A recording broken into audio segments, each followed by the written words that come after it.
Okay, greetings and welcome back to our series on sacred history in type and anti-type.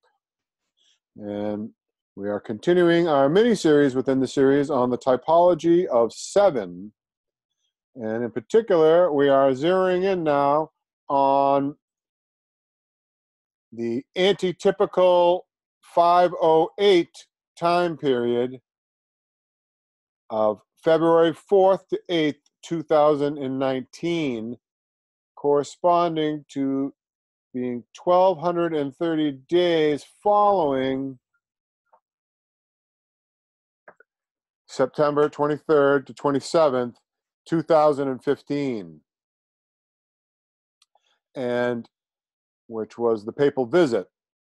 And now 30 days prior to the conclusion of the initial 1260 days, literally, we would expect an antitypical AD508 event with a, quote, taking away of pagan dominion and a turning aside or lifting up of the daily, the principle of self-exaltation through proud boasting and rebellion against the law of God.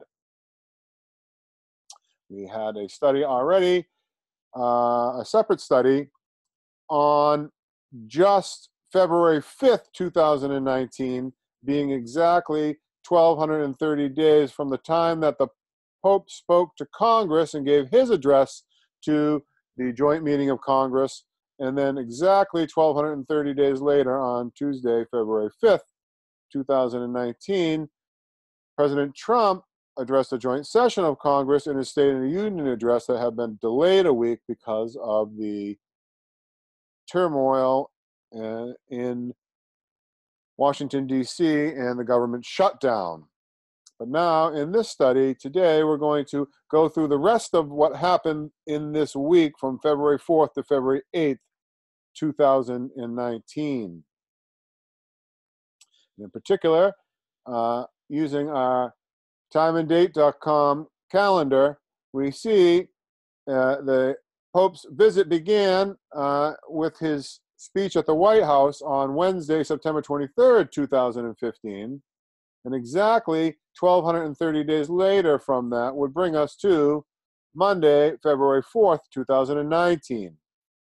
And the Pope's visit continued through until the 27th of September 2015, which would bring us, following the pattern of 1,230 days, would bring us to February 8th. So from Monday, February 4th to Friday, February 8th, 2019 is the time period that we are looking for an antitypical AD508. And so let's see what happened during this week together. Now, we also, as we're considering this idea of an antitypical daily and its connection to the 1290 and the 1335, as the original typical 1290 we saw began in 508 and takes us to 1798, while the 1335 takes us to 1843. And so we'd be looking, if this does represent an antitypical daily, taking away, quote, taking away of the daily, then we would be looking in our pattern of the year, day, year principle for 1,290 days and 1,335 days to begin here in this time period of February 4th to 8th, 2019. And that there would be, the 1290 would conclude with an antitypical 1798 event, as well as an antitypical stoning of Stephen, and the 1335 would be connected to the fulfillment of it in 2022, would be related to the AD 1843 antitypical, when Daniel stood in his lot. Very interesting. And so we're going to have to examine how this prophecies fulfilling an antitype what they tell us about what is soon to come in the future. And a second 1260 days to soon come, that we're actually, as of the creating of this video, we're actually already into the second 1260 days at the beginning, and that this will parallel the union of church and state with the papacy historically from 538 to 1798, and also the 1260 days that followed the cross leading up to the stoning of Stephen. And there's also the connection to the 3.5 years between Cestius' siege of Jerusalem and the final destruction of Jerusalem under Titus 3.5 years later. Right now, we're focusing on establishing February 4th to 8th, 2019 as this antitypical daily. And of course, the 1290 and the 1335 and even a 1260 as well, all a times and a half, are found in Daniel chapter 12, which we've looked at together before.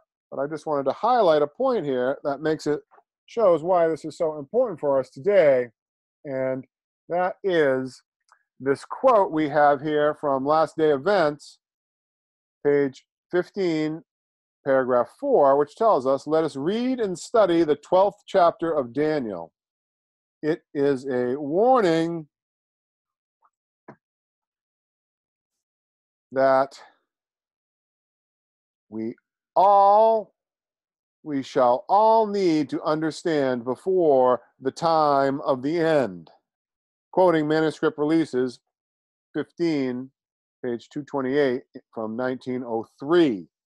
So here writing in 1903, Sister White, under inspiration, points us to study the whole chapter of Daniel, chapter 12, which includes the 1290 and the 1335 and the, quote, taking away or turning aside of the daily, and the abomination of desolation, the abomination that makes desolate being set up.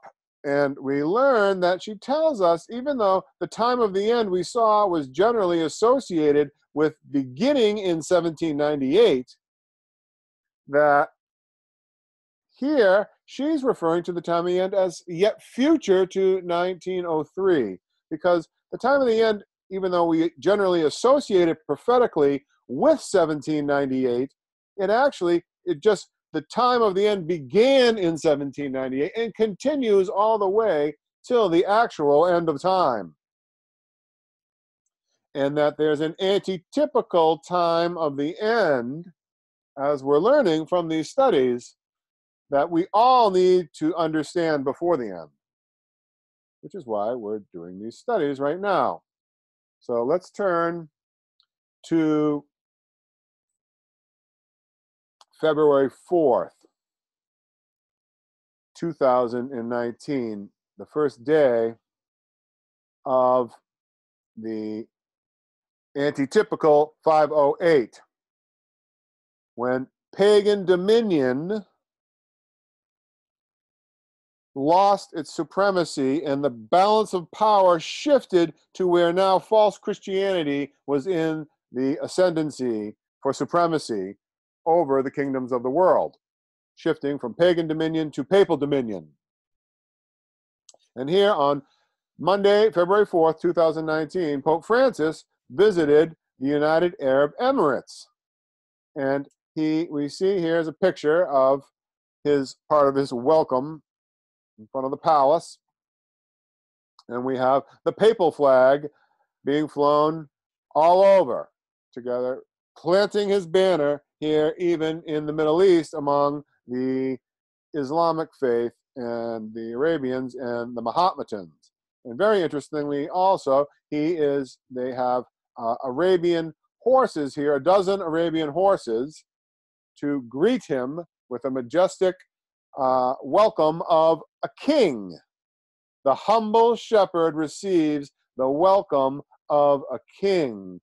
In this entire study that we've had here on the 7 times. It's been, we've seen from the very beginning that it has everything to do with dominion, corporate dominion over God's people, and who is going to rule over this world, whether it will be the God of heaven or whether it will be the forces loyal to Satan. And that we saw that we identified September 23rd to 27th, 2015, and the Pope's visit to the United States as the beginning of the anti-typical loss of dominion to the King of the North, who the Pope represents. Of course, the Pope is both a religious leader and a king, a priest king, as it were. And here he receives the welcome of a king, even from a professedly Muslim nation. And we see even that the horses were the ones that granted him, the horses being a symbol of the Islam or the Mahometans, as identified on the original charts by the early Advent believers, the Mahometans, and again here more prominently on the 1850 chart, the Mahometans, and they used horses from Revelation chapter 9, but that ultimately points back to the declaration that Ishmael was the patriarch of the Mahometans, that he was called a wild man whose hand would be against every man, and that word for wild there in a wild man was a wild Arabian ass or horse. And so the horse became a symbol prophetically for the Mahometans. And here Pope Francis is greeted as a king, and literally they were Arabian stallions that greeted him in his kingly greeting here as he comes to the United Arab Emirates. So he receives the welcome of a king. And then let's go to this document on human fraternity for world peace and living together that Pope Francis and Ahmed El-Tayeb signed as part of his visit here to the United Arab Emirates. And here is actually a picture of the two of them signing the document together. We were told Pope Francis and the Grand Imam Al-Azhar, the Grand Imam of Al-Azhar, Ahmed El-Tayeb, signed a document on human fraternity for world peace and living together during a global conference on the topic in Abu Dhabi. The official English language text of the document is found below. And of course, these are the very things that Pope Francis called for during his visit to the United States, whether it was at the White House or at Congress or to the United Nations or to the encounter, the interreligious encounter at the 9/11 memorial or in his trip to Philadelphia. Over and over and over again, we saw that Pope Francis called for this human fraternity, this all coming together for a world peace and living together, and that it was based on integral human development and the principles of, as advocated by the spiritual arm of the United Nations, which was the World Goodwill Association that was connected with Lucis Trust and the teachings of Alice A. Bailey. And that this is a man-centered religion that is actually really all about worshiping Lucifer, about setting up the kingdom, Satan setting up his last final kingdom in this world in his final effort to eradicate all true believers of the God of heaven, and his final attempt to win the great controversy. And he is going to set up a kingdom in this world. Well, the scriptures tell us that Christ's kingdom is not of this world. And so here, this is a counterfeit coming together, human fraternity, and seeking the peace and safety of living together, which the scriptures tell us is followed by imminent destruction, sudden destruction. And so it's very interesting. He's using all of this same language in his visit now to the United Arab Emirates. And so beginning in the introduction here, it tells us Faith leads a believer to see in the other a brother or sister to be supported and loved.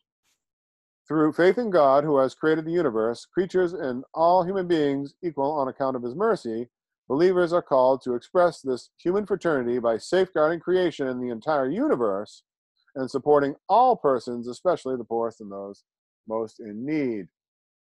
So, interestingly, he tells us believers are called to express human fraternity by safeguarding creation, which we've seen from his earlier calls. This is pointing back to his environmental agenda and his encyclical Laudato Si, and we've seen inherent and at the heart of that agenda is the need to actually have everybody have a day off from work on Sunday because that will be good for the environment. And so this is really part of the Sunday agenda. And he brings it right up again. The very first thing that is mentioned is how, and this is the introduction to the actual document of that was signed by not just Pope Francis. So this isn't just Pope Francis saying this. Now the Grand Imam has also agreed to this and is promoting it.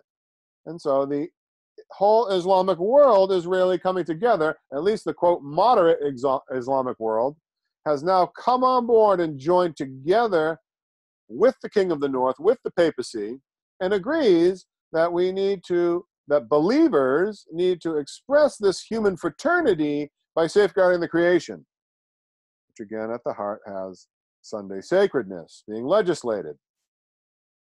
And even interestingly, somehow that the believers coming together is going to safeguard the whole universe, which is really a very pompous thing to think. Is not that the job of God to safeguard the entire universe and not of man? So very man-centered. Second paragraph here. This transcendental value serves as the starting point for several meetings characterized by a friendly and fraternal atmosphere where we share the joys, sorrows, and problems of our contemporary world. We did this by considering scientific and technical progress, therapeutic achievements, the digital era, the mass media, and communications. We reflected also on the level of poverty, conflict, and suffering of so many brothers and sisters in different parts of the world as a consequence of the arms race, social injustice, corruption, inequality, moral decline, terrorism, discrimination, extremism, and many other causes. So we see here there is transcendental value that needs to be served by this coming together in human fraternity. So here we're getting in this whole idea of transcendental meditation and its connection to the philosophy advocated by Alice Bailey and Lucis Trust, or the Lucifer Publishing Company, is at the heart of the friendly and fraternal atmosphere that has been built between the papacy and these representative of the moderate Muslim world. And we see the very long list of things that they're concerned about, while seemingly sounding like a worthwhile list of problems that need to be addressed. It nevertheless corresponds perfectly with the Sustainable Development Goals that were adopted by the United Nations on the very day that Pope Francis spoke to the United Nations on Friday, September 25th, 2015, where he urged them that they needed to immediately adopt the agenda, and that, again, contained in that agenda included an environmental agenda that included a Sunday sacredness being legislated at the heart of it, and the United Nations unanimously adopted that agenda. Every nation of the world, which would have, of course, included the nations making up the UAE. And here, now they are showing that they really do support this agenda because they're agreeing that these are the things that need to be addressed together in human fraternity. And of course, among the many ones is extremism or exclusion, which we've seen in our previous studies can and will be used to describe fundamentalist Christians, or what we would call a Bible-believing Christian, one who believes every word that proceeds out of the mouth of God. It's being used to target Islamic extremism currently, which makes it seem reasonable, because Islamic extremism involves violence and terrorism. And so most people think it's okay, and it's a good thing that we come together to fight against extremism and terrorism. But the problem is what all of the methods and all of the messaging and the psychological posturing and propaganda and every aspect of the, quote, war on terror is going to be turned when they start defining Bible-believing Christians as promoters of hate and extremists in the near future, under the image of the beast, who are exclusionary and who will not submit to this human fraternity, and that all of those same measures will ultimately be used against God's faithful people. Okay, continuing. From our fraternal and open discussions and from the meaning that expressed profound hope in a bright future for all human beings, the idea of this document on human fraternity was conceived. It is a text that has been given honest and serious thought so as to be a joint declaration of good and heartfelt aspirations.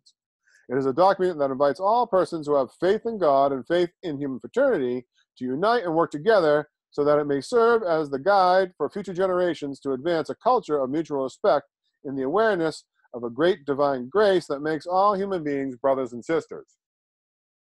This is quite a statement here as well. So they have a profound hope in a bright future for all human beings. But that's not what my Bible tells us. The only way that there's any profound hope for a bright future in for all human beings, and it's not for all human beings, it's for all human beings who choose salvation in Jesus Christ. Those are the ones who have a profound hope in a bright future. But there is no profound hope or bright future for all human beings on this earth. Because in this fallen world, there is no bright future. There's only a future of continued pain and suffering and darkness, and a whole world that will turn against the God of heaven. That's the future that we're facing. But they have a different perspective. This profound hope in the bright future is what gave birth to, as it were, this document on human fraternity was conceived out of this profound hope in the bright future for all human beings, this man-centered religion, this satanic kingdom on earth coming together. And that's what gave birth to this document on human fraternity. So we need to keep that in mind as we're going through this document.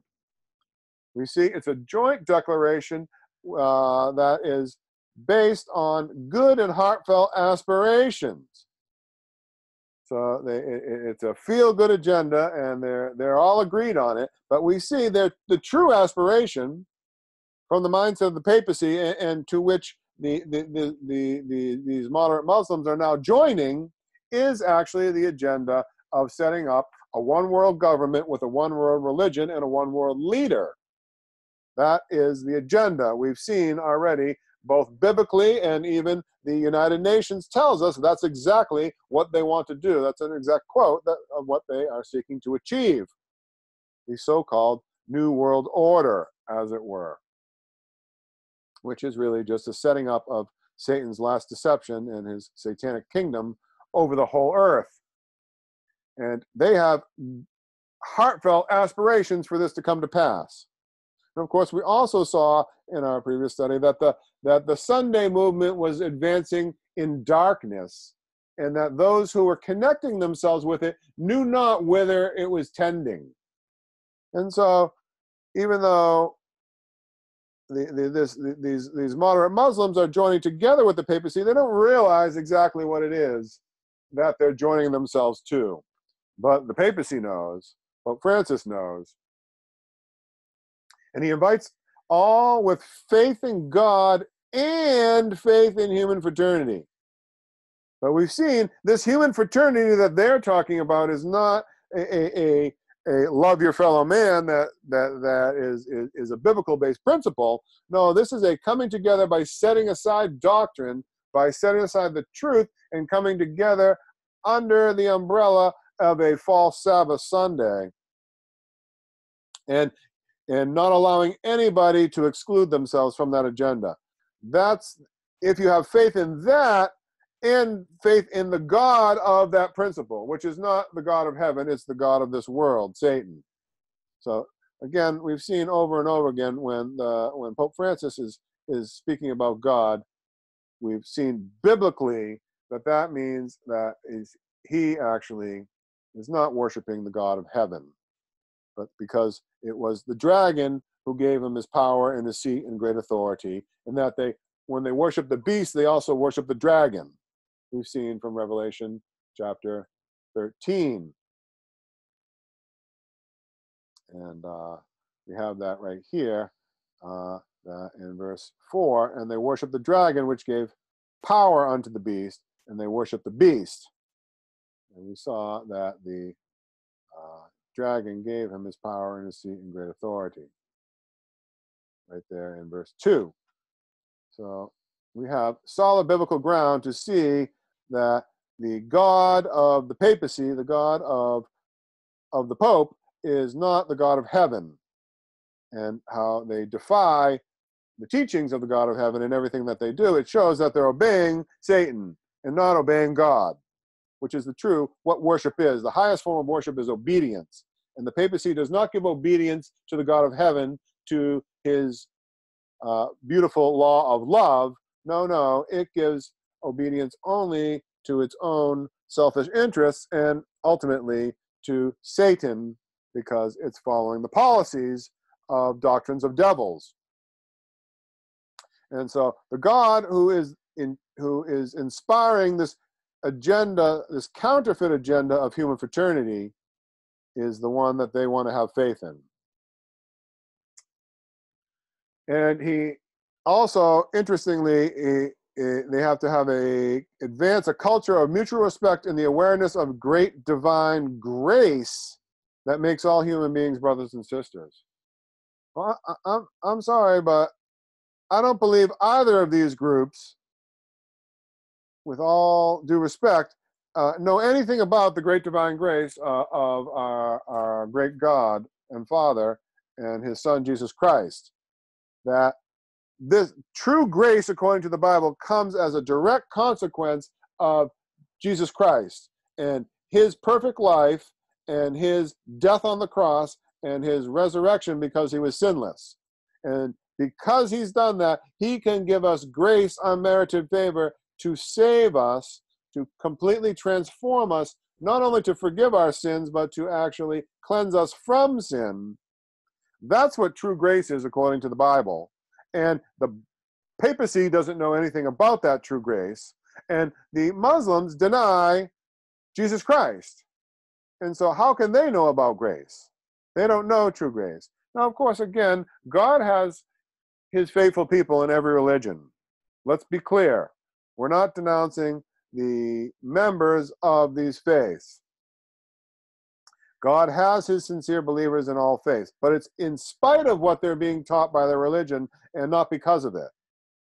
And that there will be Catholics who will be saved, and there'll be Muslims who will be saved, and God has his true believers everywhere, but they're responding to the promptings of his Holy Spirit in spite of what they're being taught, which is actually not true, by their religious faith. And so they don't know about grace, even though they quote grace here as what's bringing them together. And it's certainly not the grace of Jesus Christ. And so let's get to the document itself, which tells us, in the name of God, who has created all human beings equal in rights, duties, and dignity, and who has called them to live together as brothers and sisters, to fill the earth and to make known the values of goodness, love, and peace. Which sounds,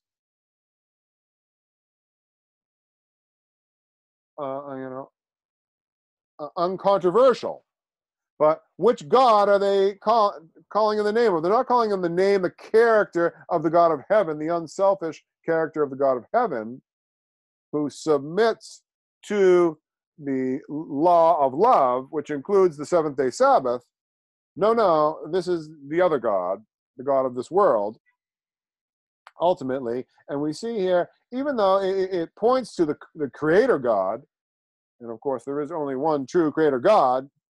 And yet, it talks about this God, the God that they serve, created all human beings equal in rights, duties, and dignities. But is that really true? Does the God of heaven create us all equal in rights, duties, and dignity? Well, by God's grace, maybe dignity, but definitely not duties. God gave separate duties and roles to all of his people. Both male and female have different roles and responsibilities. Parents and children have different roles and responsibilities.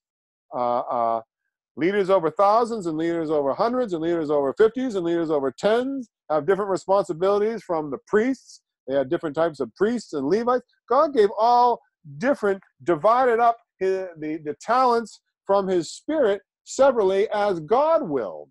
And not everybody has the same talents and gifts or knowledge, and they have different responsibilities based on the talents and the gifts and the knowledge that God has given them. And that it's not all equal. And we certainly have some rights with God that are equal, but there are other rights that are not. And so that is not a correct characterization of God. Not everything is not equal with God, even though that's a very controversial statement. But God deals with us. He deals with us equally in the sense that he deals fairly with each one of us, and certainly when it comes to sin and salvation. But in all the rights and duties that we have as human beings, everything is not equal.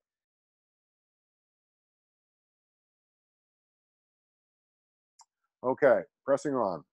In the name of innocent human life that God has forbidden to kill, affirming that whoever kills a person is like one who kills the whole of humanity, and that whosoever saves a person is like one who saves the whole of humanity. So here, it's just really curious how it mentions how whosoever saves a person is like one who saves the whole of humanity.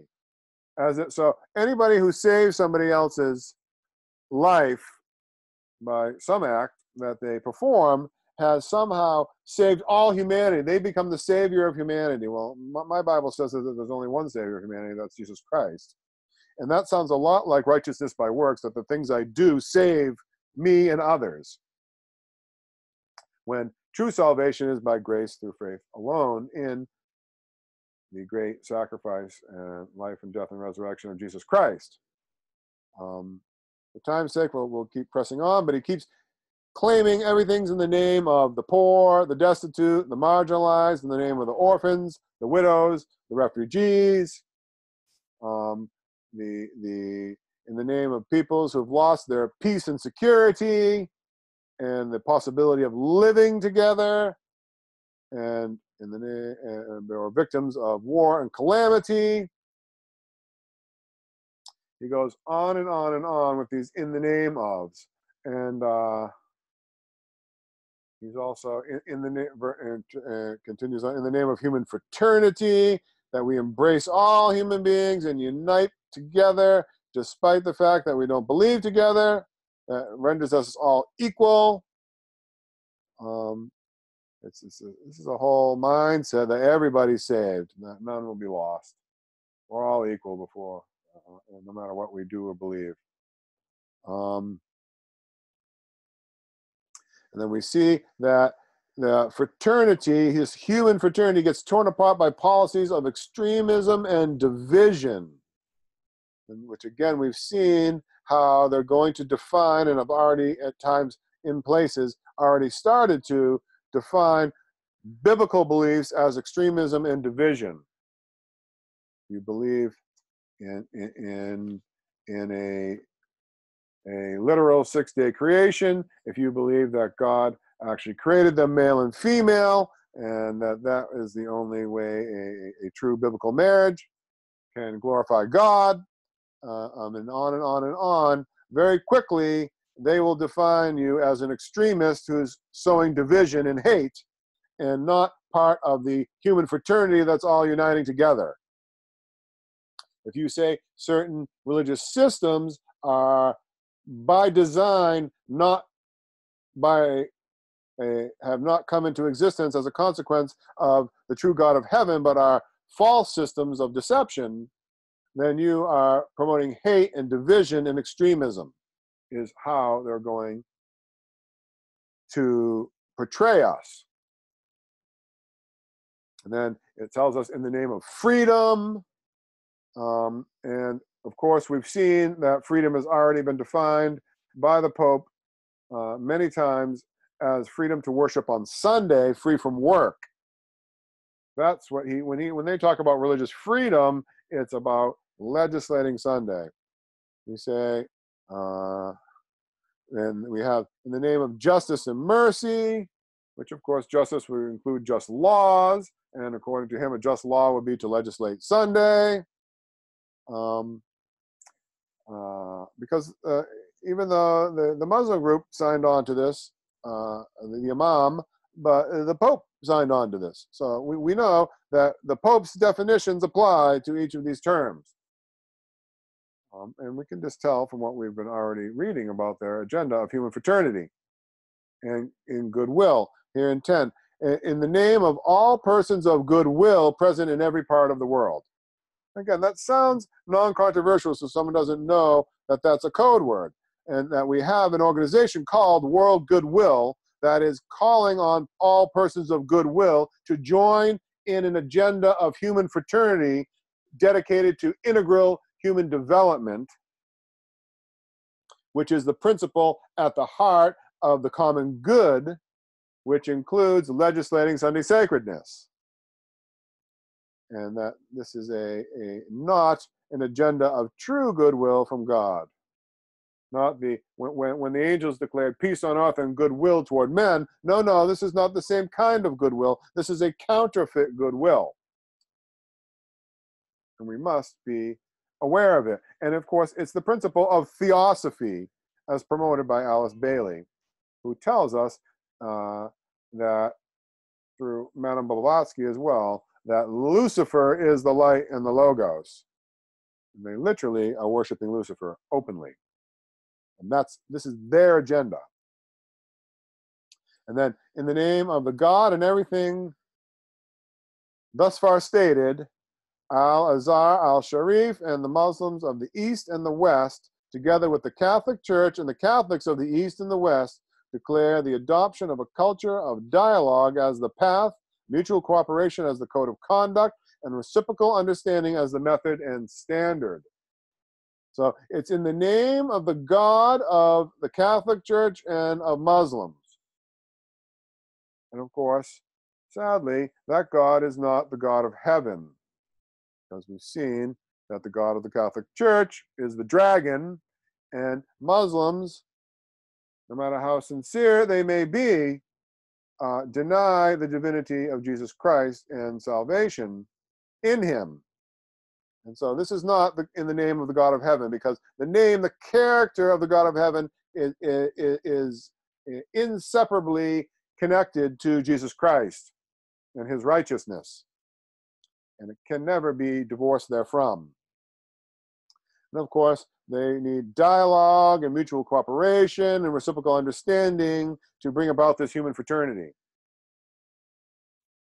And then we who believe in God and in the final meaning of him and his judgment on the basis of our religious and moral responsibility, and through this document call upon ourselves, upon the leaders of the world, as well as the architects of international policy and world economy, to work strenuously to spread the culture of tolerance and living together in peace, to intervene at the earliest opportunity to stop the shedding of innocent blood and to bring an end to wars, conflicts, environmental decay, and moral and cultural decline that the world is presently experiencing. So again, they together believe in not the God of heaven, but another God, and they have a whole, it's like a whole counterfeit three angels messages here about pointing to him and his judgment. This is not the true judgment of God, because that's not the God they believe in. But there's a call that there's a judgment to come. Very interesting. And meeting him, meeting with him. Very interesting. The personation by Satan of Jesus, appearing as an angel of light. And they have a religious and moral responsibility to advocate this agenda, looking forward to that the one that they're expecting to come is going to soon come. Of course, he impersonates Jesus before the second coming, so that's very imminent. And he also calls, interestingly, on the world leaders, to the leaders of the world, to pay attention to this document calling for human fraternity and integral human development, which includes at its heart a legislating Sunday sacredness agenda, and also the architects of international policy and the world economy, which is really interesting language. At a minimum, that would include the United Nations, which we've already seen in our previous study on the Pope's visit. What is the true agenda of those architects of international policy and the world economy and the Sustainable Development Goals, and its connection to world goodwill and the Lucis Trust and the teachings of Alice Bailey. And we've seen here also the architects of international policy are the secret societies. And who controls the secret societies? The Jesuits, of course. And we have our first ever Jesuit Pope here, the one signing the document together. And they need to work strenuously to spread the culture of tolerance and living together in peace, the common good together, and to work strenuously toward it. We saw that that was the definition of solidarity, according to Catholic social teaching, was to strenuously strive to adopt the common good, which involves this culture of tolerance and the peaceful living together, the human fraternity agenda. So over and over and over again, and they must work for it. It isn't just they want to advocate and say this is what they think is the way, but they must practically implement it. And at the earliest opportunity, intervene. And there's even the idea that they will bring about an end to war, an environmental decay, and a moral decline, which is both a denial of prophecy, which says that there will be wars to the end of the world, that the environment will waste away, and that there'll be a continual moral decline right to the end. And it's also the idea of them doing it, not God doing it, not them cooperating with God to help bring about these reforms, but it's humans doing it. It's man-centered in its righteousness by works.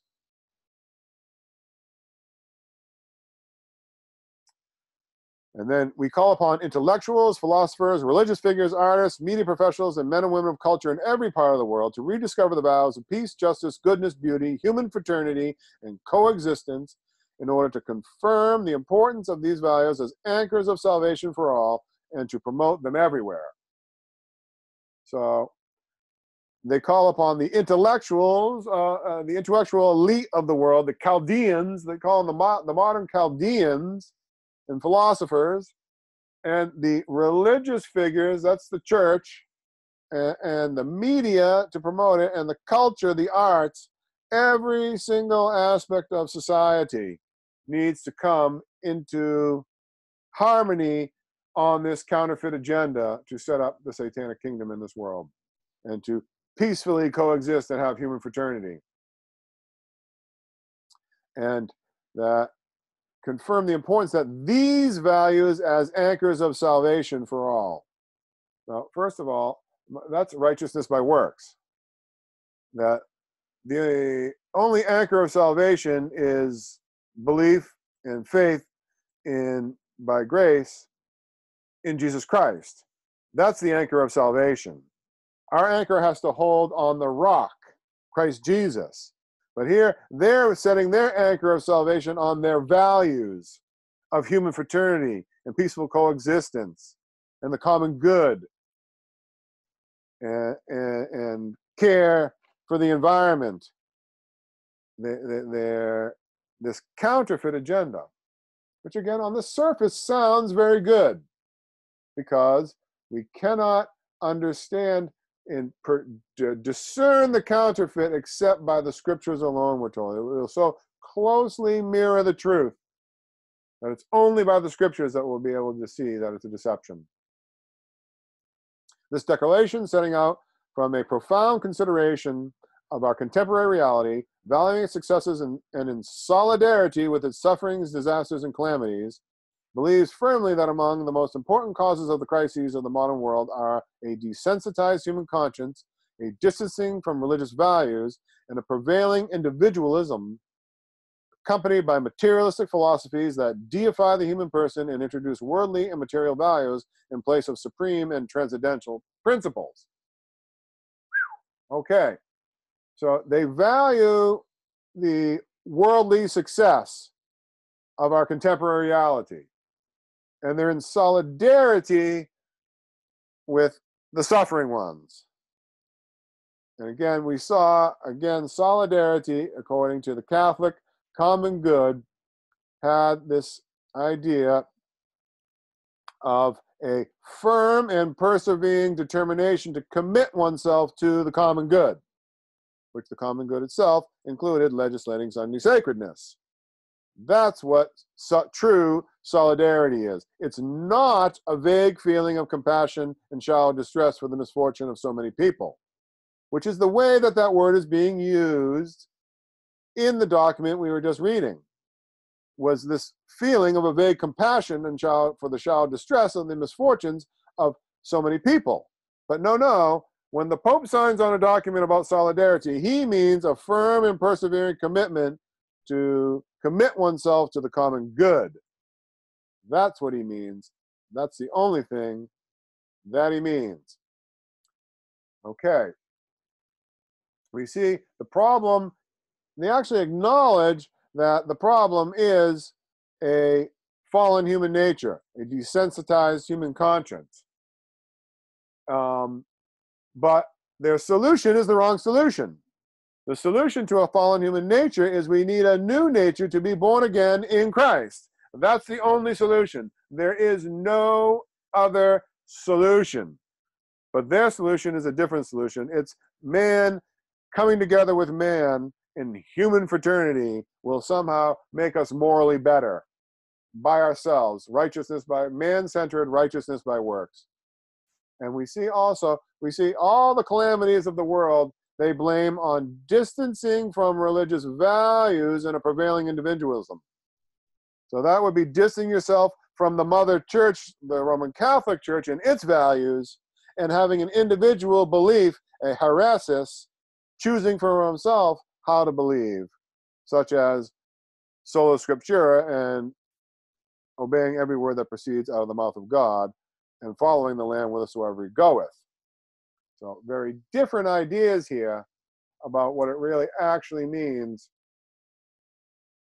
And they denounce human deification, the deification of the human person, and yet at the very same time, that's exactly what the Pope does. He is the Lord God our Pope, according to Catholic teaching. He is in the place of God, and that he has the prerogatives of God. He can forgive sins. He can change laws. He can do away with the commandments. He can do whatever he wants because he is God in the flesh, the priest king. But he gives lip service to that this is a problem, except if it's the Pope, then it's not a problem. And they also have this idea, they're saying it in a way that if you believe in an individualism, then you're sort of deifying yourself and you're denying the supreme and transcendental principles that are at the heart of Catholic social teaching and also of this world goodwill human fraternity agenda. So there's really a continual doublespeak, newspeak going on here in everything that is being said. Pressing on for time, we'll skip down a little bit. History shows that religious extremism, national extremism, and also intolerance have produced in the world, be it in the East or the West, what might be referred to as signs of a third world war being fought piecemeal. In several parts of the world and in many tragic circumstances, these signs have begun to be painfully apparent, as in those situations where the precise number of victims, widows, and orphans is unknown. We see, in addition to other regions preparing to become theaters of new conflicts, with outbreaks of tension and buildup of arms and ammunition, and all this in a global context overshadowed by uncertainty, disillusionment, fear of the future, and controlled by narrow-minded economic interests. So he actually acknowledges that history, if we were actually studied truly, would teach us the results of religious and national extremism and intolerance. And one need not go any farther than the history of the papacy to learn about the true consequences of religious extremism and intolerance. And one needs not go any farther than the 20th century to learn about national extremism. And yet, they note this, but they're not against it, because they're going to be the ones leading out repeating it. And that we see, even though they claim to have an agenda of tolerance, they're actually very intolerant of anybody who doesn't go along with their program of intolerance. Skipping down a little bit more for time, it is clear in this context how the family, as the fundamental nucleus of society and humanity, is essential in bringing children into the world, raising them, educating them, and providing them with solid moral foundation and domestic security. To attack the institution of the family, to regard it with contempt, or to doubt its important role is one of the most threatening evils of our era. And so here we have this emphasis on family and education, which was at the heart of the papal visit in 2015, when the Pope came, especially in his visit to Philadelphia, where he especially highlighted the family and education. And yet we saw that really what the agenda was all about when they mentioned family, and how you can attack the family, is by being against legislating Sunday as a day of rest for everybody, so the whole family can come together. This taking the mark in the hand. And it's one of the most threatening evils in our era, if you are against everybody having Sunday off as a day of rest for the family. And we affirm also the importance of awakening religious awareness and the need to revive this awareness in the hearts of a new generations through sound education and adherence to moral vows and an upright religious teachings. In this way, we can confront tendencies that are individualistic, selfish, conflicting, and also address radicalism and blind extremism in all its forms and expressions. So there needs to be a man-centered religious awakening to come about, because this isn't a true religious awakening by the Holy Spirit, because this is man doing it. It says we need to do it, but man cannot initiate a true religious awakening.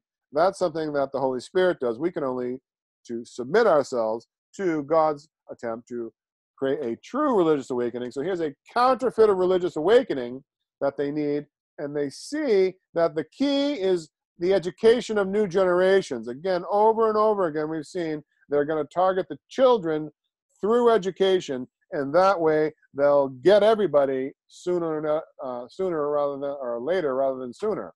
But eventually, once they have new generations come up who have been educated with this false way of thinking, then that's when, with upright religious teachings, not true biblical teachings, their definition of upright religious teachings is ones that were in harmony with the teachings of, say, the Roman Catholic Church or the Muslim world, not the teachings according to the scriptures and the Bible alone.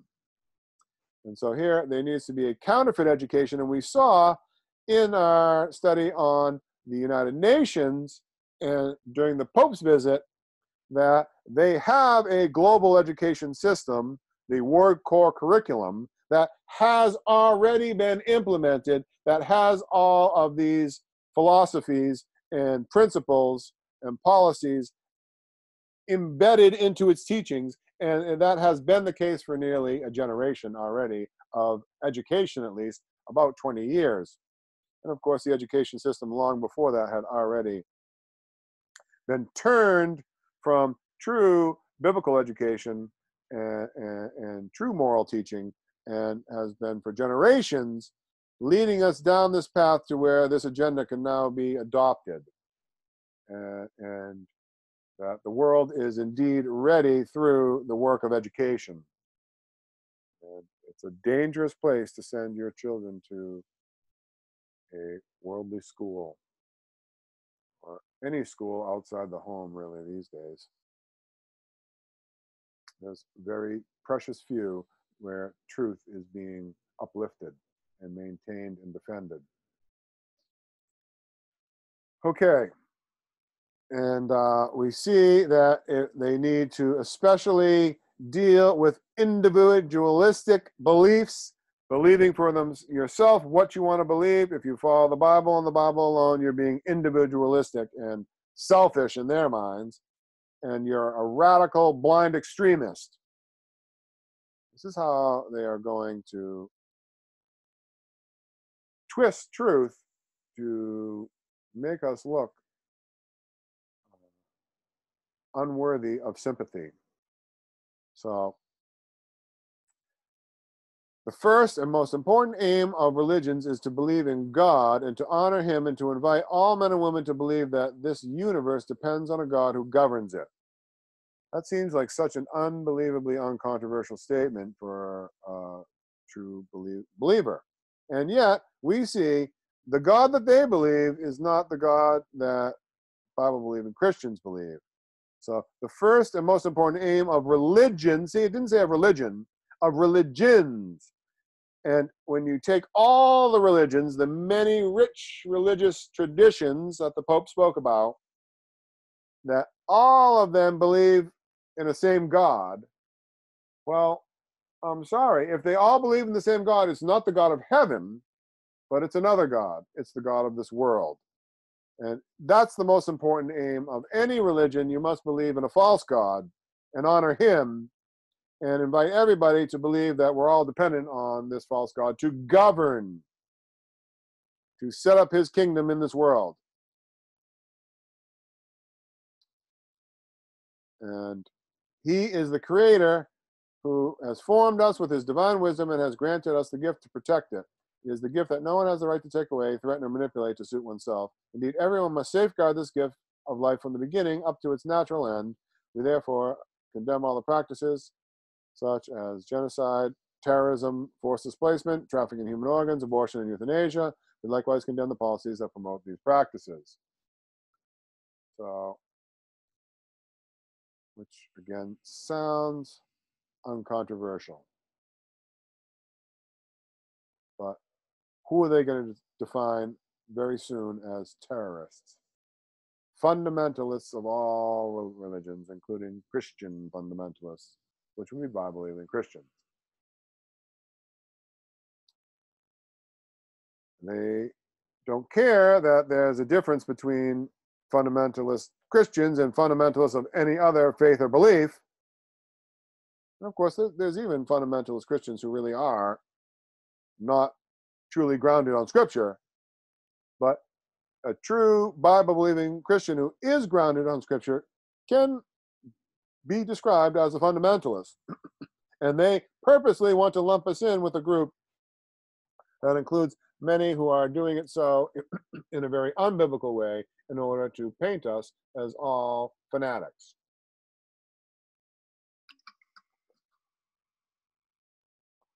Okay, and then it tells, moreover, we resolutely declare that religions, again plural, must never incite war, hateful attitudes, hostility, and extremism, nor must they incite violence or the shedding of blood. These tragic realities are the consequence of a deviation from religious teachings. They result from a political manipulation of religions and from interpretation made by religious groups who, in the course of history, have taken advantage of the power of religious sentiment in the hearts of men and women in order to make them act in a way that has nothing to do with the truth of religion. This is done for the purpose of achieving objectives that are political, economic, worldly, and short-sighted.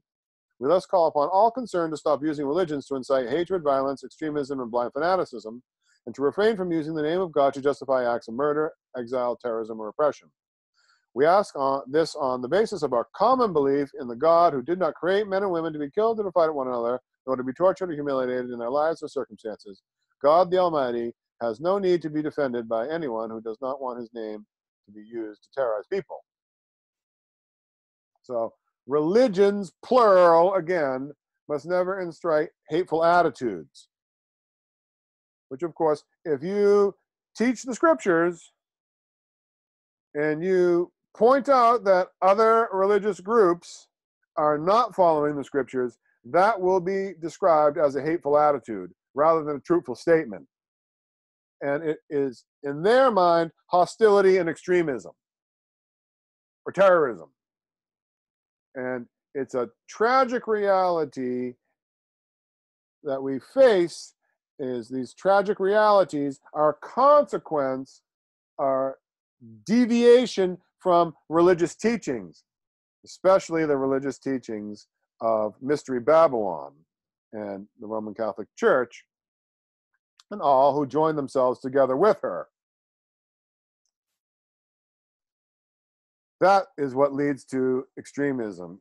Believing for oneself what you want according to your conscience and what the scriptures say makes you deviating from religious teachings in their mind.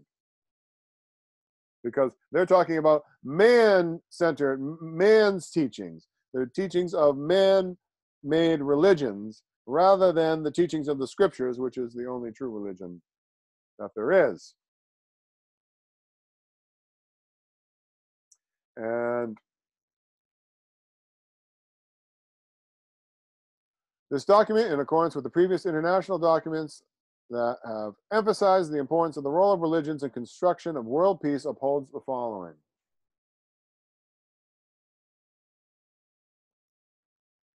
The firm conviction that authentic teachings of religions invites us to remain rooted in the values of peace, to defend the values of mutual understanding, human fraternity, and harmonious coexistence, to reestablish wisdom, justice, and love, and to reawaken religious awareness among young people so that future generations may be protected from the realm of materialistic thinking and from dangerous policies of unbridled greed and indifference that are based on the law of force and not on the force of law. So the religions, plural, the multiple religious traditions all need to come together in the construction of world peace. And here's how they're going to do it. And they need to have a firm conviction that these authentic teachings of religions are rooted in peace and mutual understanding, human fraternity, and that there has to be this harmony and coexist agenda, which they define as justice and love. But that's not the true love of the scriptures.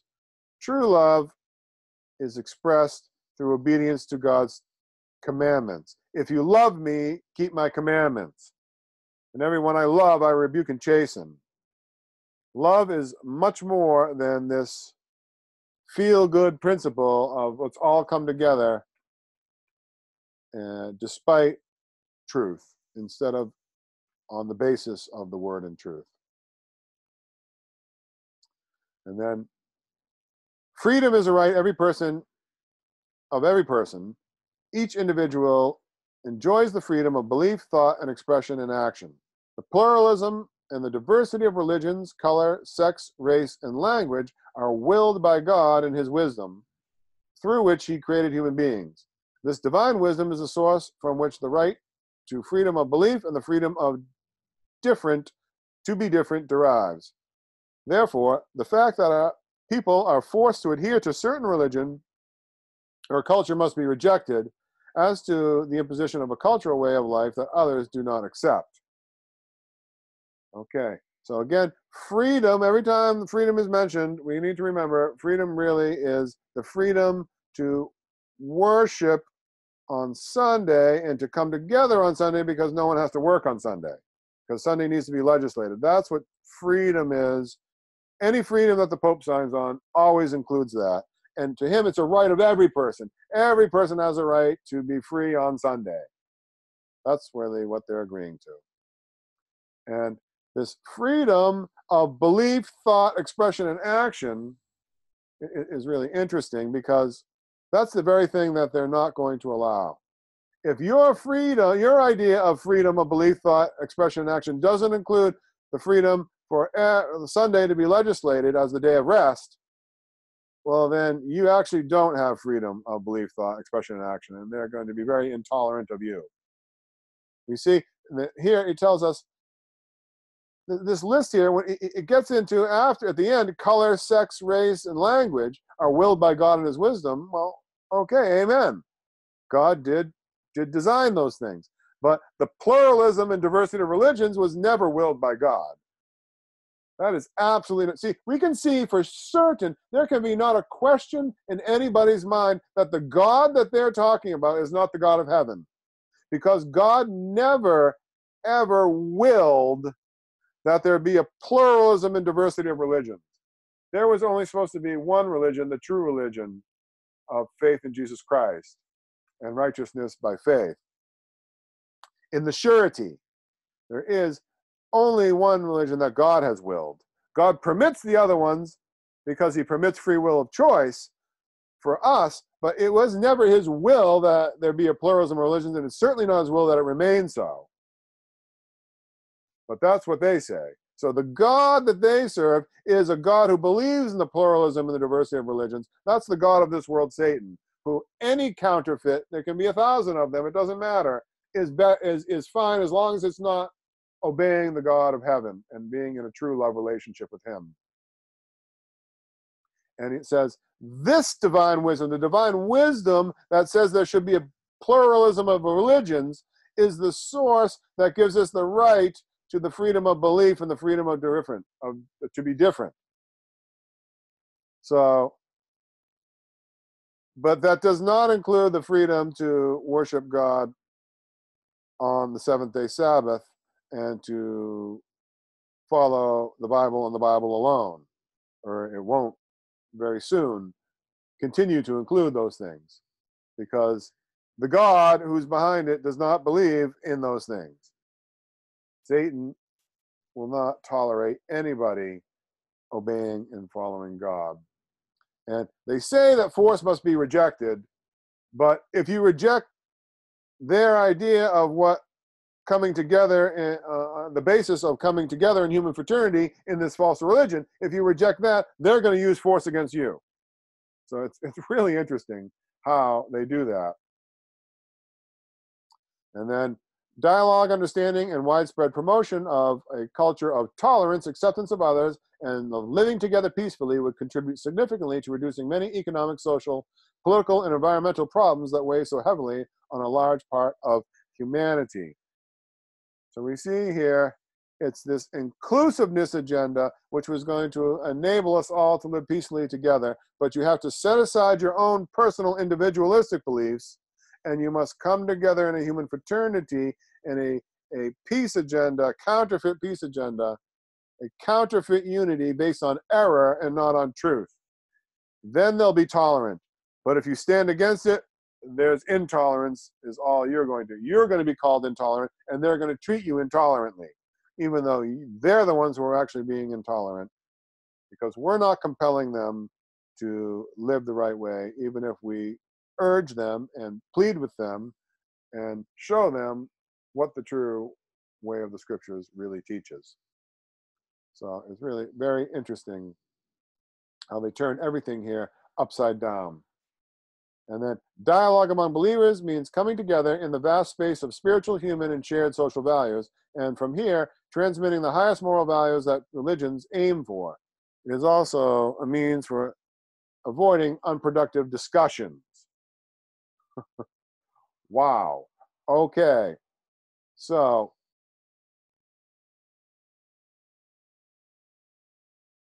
oh, by the way, back here, it's this coming together in a culture of tolerance that will solve all the problems of the world. Again, man-centered righteousness by works, all the economic, social, political, and environmental problems, which we've seen also with the Sustainable Development Goals, which are related to each one of these spheres of the world, and they want the world government in charge of them. that the solution to all of them ultimately involves legislating Sunday sacredness and Sunday rest. Will solve all of these problems in their minds. And then there's this coming together here, needs to be a vast space of shared values. And so focus on everything that we have in common together as shared values. And we've seen the platitudes here of caring for the poor and for the environment and for those who are misfortunate and on. That sounds like something that we can come together on, shared values. But we see that in doing that, these shared values, that leads and these are the values that the religions, plural, aim for.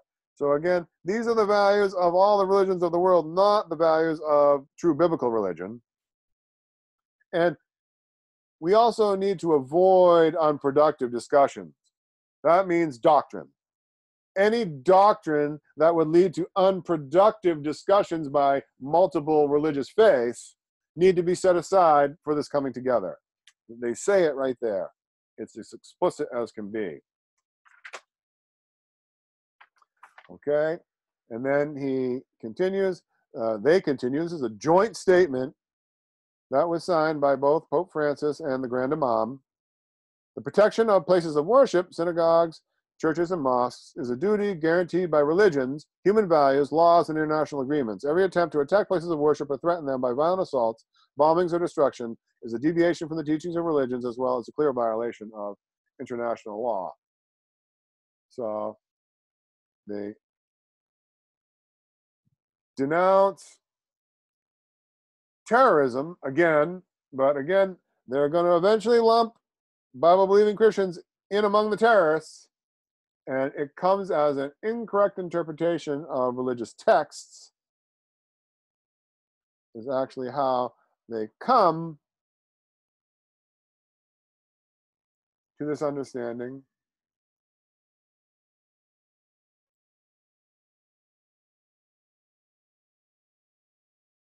Oh, I'm at the wrong point here. Sorry about that. Continuing on, terrorism is deplorable and threatens the security of people, be they in the east or in the west, or the north or the south, and disseminates panic, terror, and pessimism. But this is not due to religion, or even when terrorists instrumentalize it. It is due, rather, to an accumulation of incorrect interpretations of religious texts and to policies linked to hunger, poverty, injustice, oppression, and pride. This is why it is so necessary to stop supporting terrorist movements fueled by financing, the provision of weapons and strategy, and by attempts to justify these movements, even using the media. All these must be regarded as international crimes that threaten security and world peace. Such terrorism must be condemned in all its forms and expressions. So they denounce terrorism, but again, terrorism will be, as a consequence, that Bible-believing Christians will be called terrorists, and it's because of incorrect interpretations of religious texts. That's what leads you to be a terrorist. So if you don't have an interpretation of a religious text, say the Bible, that's in harmony with what the papacy thinks is the interpretation of that text, then you're a terrorist. See how they can right there define us as terrorists if you are a true Bible-believing Christian. And the way that they deal with the terrorists is by shutting down their financing, causing it so they can't buy or sell. And they're dealing also with the media. They need to silence the voices that speak against these things, speak against this coming together in a false unity and Satan setting up his satanic kingdom. And if you promote the true message of salvation in Jesus Christ, justification by faith in the surety, and the three angels' messages in warning the world, your voice needs to be silenced. And we can see how they're doing these things already.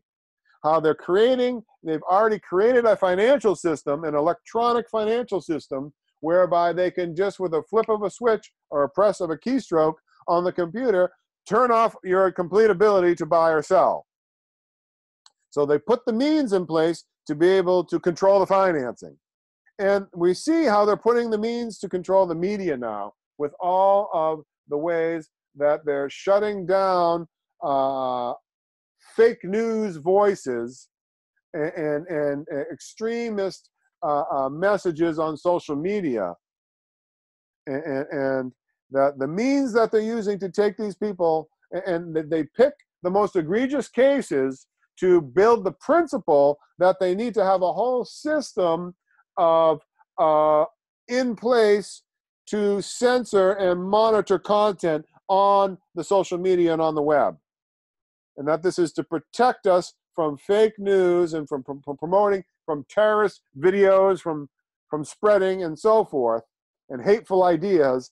And they're implementing the algorithms and the filters and the systems and the processes and the cooperation among the companies to be able to control the media and to silence voices that are against this counterfeit unity by error. And they're international crimes that threaten security and world peace and safety. And it has to be condemned in every way in their minds. The concept of citizenship is based on the equality of rights and duties under which all enjoy justice. It is therefore crucial to establish in our societies the concept of full citizenship and reject the discriminatory use of the term minorities, which engenders feelings of isolation and inferiority. Its misuse paves the way for hostility and discord. It undoes any success and takes away the religious and the civil rights of some citizens who are thus discriminated against. So here we see there's an advocate to promote civil and religious rights for minority groups. Now, we've seen this from our previous studies on the papacy and the papal visit in 2015, that the reason, inspiration tells us, the reason why the papacy promotes tolerance is because they don't have the power. And so here, they're coming to a Muslim majority nation where Catholics are a minority group. They promote civil and religious rights for minority groups because they are the minority group there. And they want the Muslims signed onto it because they want their rights defended in the countries, in the Catholic countries, and the nominally Christian countries, as it were. And so they can sign on to this agenda, but they really, we know that inspiration tells us that there's going to be a minority group that doesn't have any rights, and that it's okay to discriminate against. That's if you don't join into the whole unity of human fraternity agenda.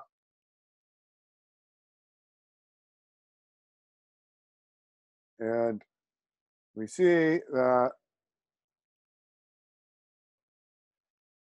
he tells us, and there's an idea that there can be citizens who aren't full citizens if they're part of the minority religion, which is actually a common thing in Muslim countries, Islamic countries.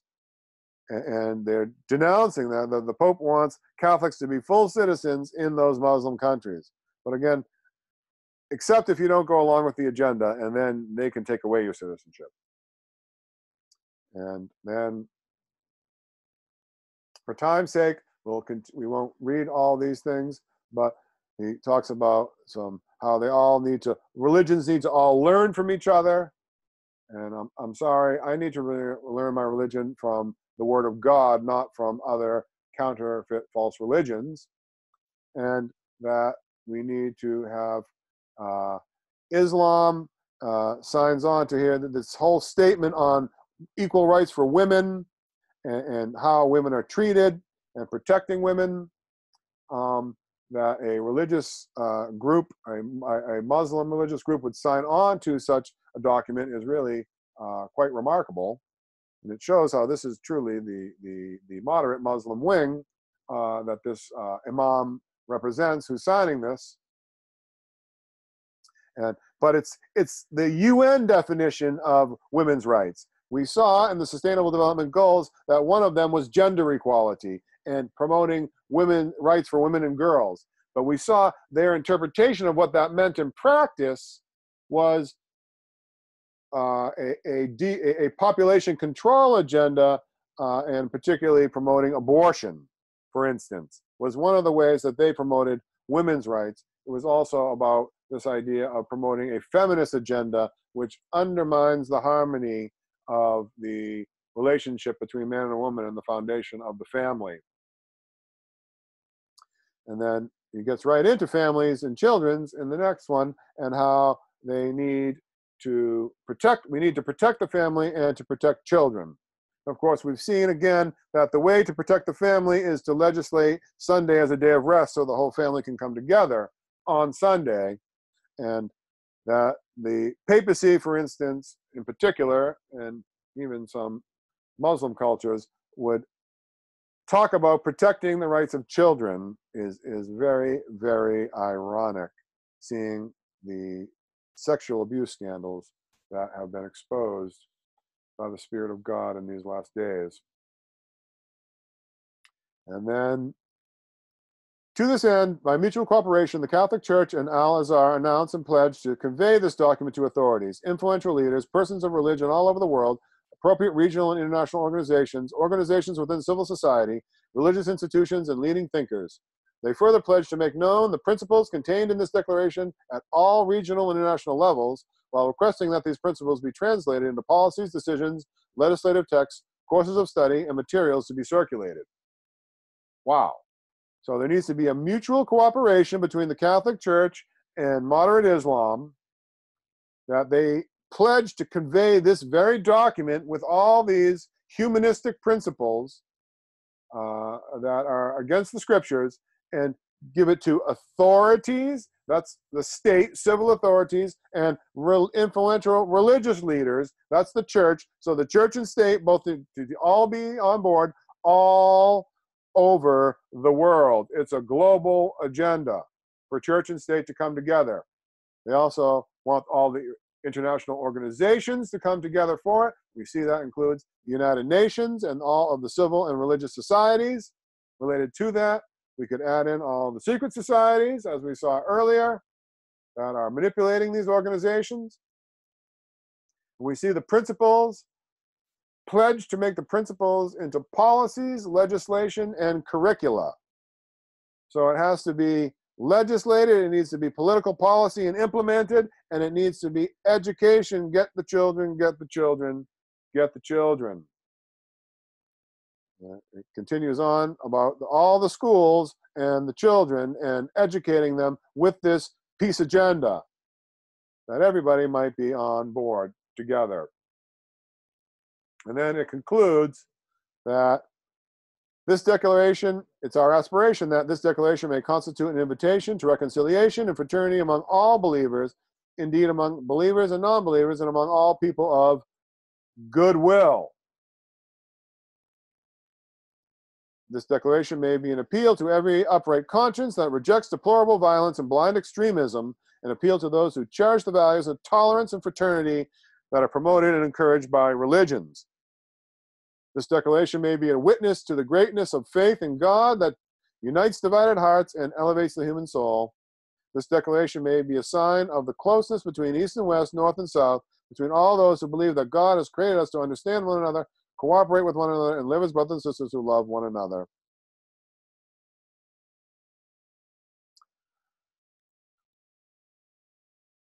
So, making it perfectly plain, summing it up themselves, in conclusion, it's about a human fraternity agenda based on error, where everybody can come together, believers and non-believers, whether they have the mark in their forehead or in their hands. It's all the people of goodwill. This counterfeit goodwill based on theosophy and the teachings of Alice Bailey, this satanic agenda, this Luciferian teaching, is how everybody needs to come together. And it's an appeal to everyone with an upright conscience who believes like they believe and rejects the deplorable blind extremism, believing for yourself what the scriptures teach. Sola Scriptura. They reject it, ultimately. And they cherish tolerance, but only if you believe the same way that they believe. Then, otherwise, they're totally intolerant of you thinking differently, because no one can opt out, and it's human fraternity for all, and it should be promoted and encouraged by all the religious traditions. Buddhist, Muslim, Sikh, Jewish, false Christian, whatever you are, it's all needs to be doing the same thing. And we have a great faith in the God that unites everybody in error, which is not the God of heaven, but it's the God of this world. And they want a universal peace where everybody comes together. That is why we seek to achieve the aim of finding a universal peace that all can enjoy in this life. That is totally against Scripture. The Bible says that there will never be peace in this world of sin. But that's their agenda. That's what they're aiming for. That's where they're striving for. It's man lifting himself up, righteousness by works. And, excuse me, the way that they're going to achieve this universal peace is, as they've declared here in signing together, it's through a universal church, a universal counterfeit religion. That is how they're going to do it. And here we see it was signed in Abu Dhabi, February 4th, 2019. Okay. Let's see. Then we also had the Pope actually gave a speech on fraternity, on this to a Human Fraternity conference, which is where they signed this. The Global Conference on Human Fraternity was actually the purpose of the meeting. We can see there, Pope at the front, speaking to the group, an address of His Holiness Pope Francis at the interreligious meeting in the presence of civil authorities and the diplomatic corps. And of course, when the Pope came to America on his visit there, and when the Dominion was lost to him, he also held an interreligious meeting at 9/11. And here it's interreligious meeting in the presence of the civil authorities. Church and state come together here in the Muslim world. And he bids peace to them. We see who is there. He gives thanks to His Highness Sheikh Mohammed bin Zayed Al Nahyan and Dr. Ahmed Al Tayyib, the Grand Imam of Al Azhar. And he also is thankful to the Council of Elders and everybody connected with the Grand Mosque of Sheikh Zayed. And then we see, I cordially greet the civil and religious authorities and the diplomatic corps. Allow me to also thank you sincerely for the warm welcome that you've all given me and for our delegation. Church and state combined, all are on board. It's interesting. We're going to try to get through this quickly and not spend as much time on this speech, but we see that it's the 800th anniversary of a meeting between St. Francis of Assisi, for whom Pope Francis claims that that's who he named himself after in choosing the name Francis for his papacy, and a Sultan al-Malik al-Kamil back in apparently the 12th or 13th century. So it's interesting that he connects this earlier meeting between Catholics and Muslims, and now here's a meeting 800 years later, Catholics and Muslims. And we could even have their jubilees here, 16th Jubilee or something, no doubt they would call it. And they're seeking for peace, peace, peace. I've welcomed the opportunity to come here as a believer thirsting for peace, as a brother seeking peace with the brethren. We are here to desire peace, to promote peace, to be interested in peace. Peace, peace, peace. Peace based on error. Unity in error, not unity in truth. The logo of this journey depicts a dove with an olive branch. It's an image that recalls the story present in different different religious traditions of the primordial flood. According to the biblical account, in order to preserve humanity from destruction, God asked Noah to enter into an ark along with his family. Today, we too, in the name of God, in order to safeguard peace, need to enter together as one family into an ark which can sail the stormy seas of the world, the ark of fraternity. Whoa! Whoa, whoa. So many religious traditions all depict this idea, and any version will do. We don't have to go by the biblical account, which is the actual correct account of what happened. No, any religious traditions accounts will do. And we need to get all in a modern ark, as it were, antitypically. But for them, it's not getting in the ark of the most holy place together with Jesus. No, no. Here it's the ark of human fraternity. That's the ark for them that they're all getting into together, binding themselves together in bundles to be burned, sadly. Come out from among them and be separate, saith the Lord. Come out of her, my people, that you touch not the unclean thing, that you be not partakers of her sins, and that you receive not of her plagues. He goes on to talk about their common home and how we need to all care for it, which is by the common good. It's all good for everybody. We can see here, he continues, we cannot honor the Creator without cherishing the sacredness of every person and of every human life. Each person is equally precious in the eyes of God, who does not look upon human family with preferential gaze that excludes, but with a benevolent gaze that includes. Wow. Thus, to recognize the same rights for every human being is to glorify the name of God on earth. In the name of God the Creator, therefore, every form of violence must be condemned without hesitation, because we gravely profane God's name when we use it to justify hatred and violence against a brother or sister. No violence can be justified in the name of religion. So God doesn't exclude, he only includes. So their God is only with those who want to come in the human fraternity in an inclusive, tolerant way. And if you don't want to join that false system, then you're exclusionary, and God doesn't have his gaze really on you, because he's only gazing on the inclusive way. That's what he believes in. And we need to recognize the same rights for every human being, and that includes, of course, the right to rest on Sunday and have that legislated for us.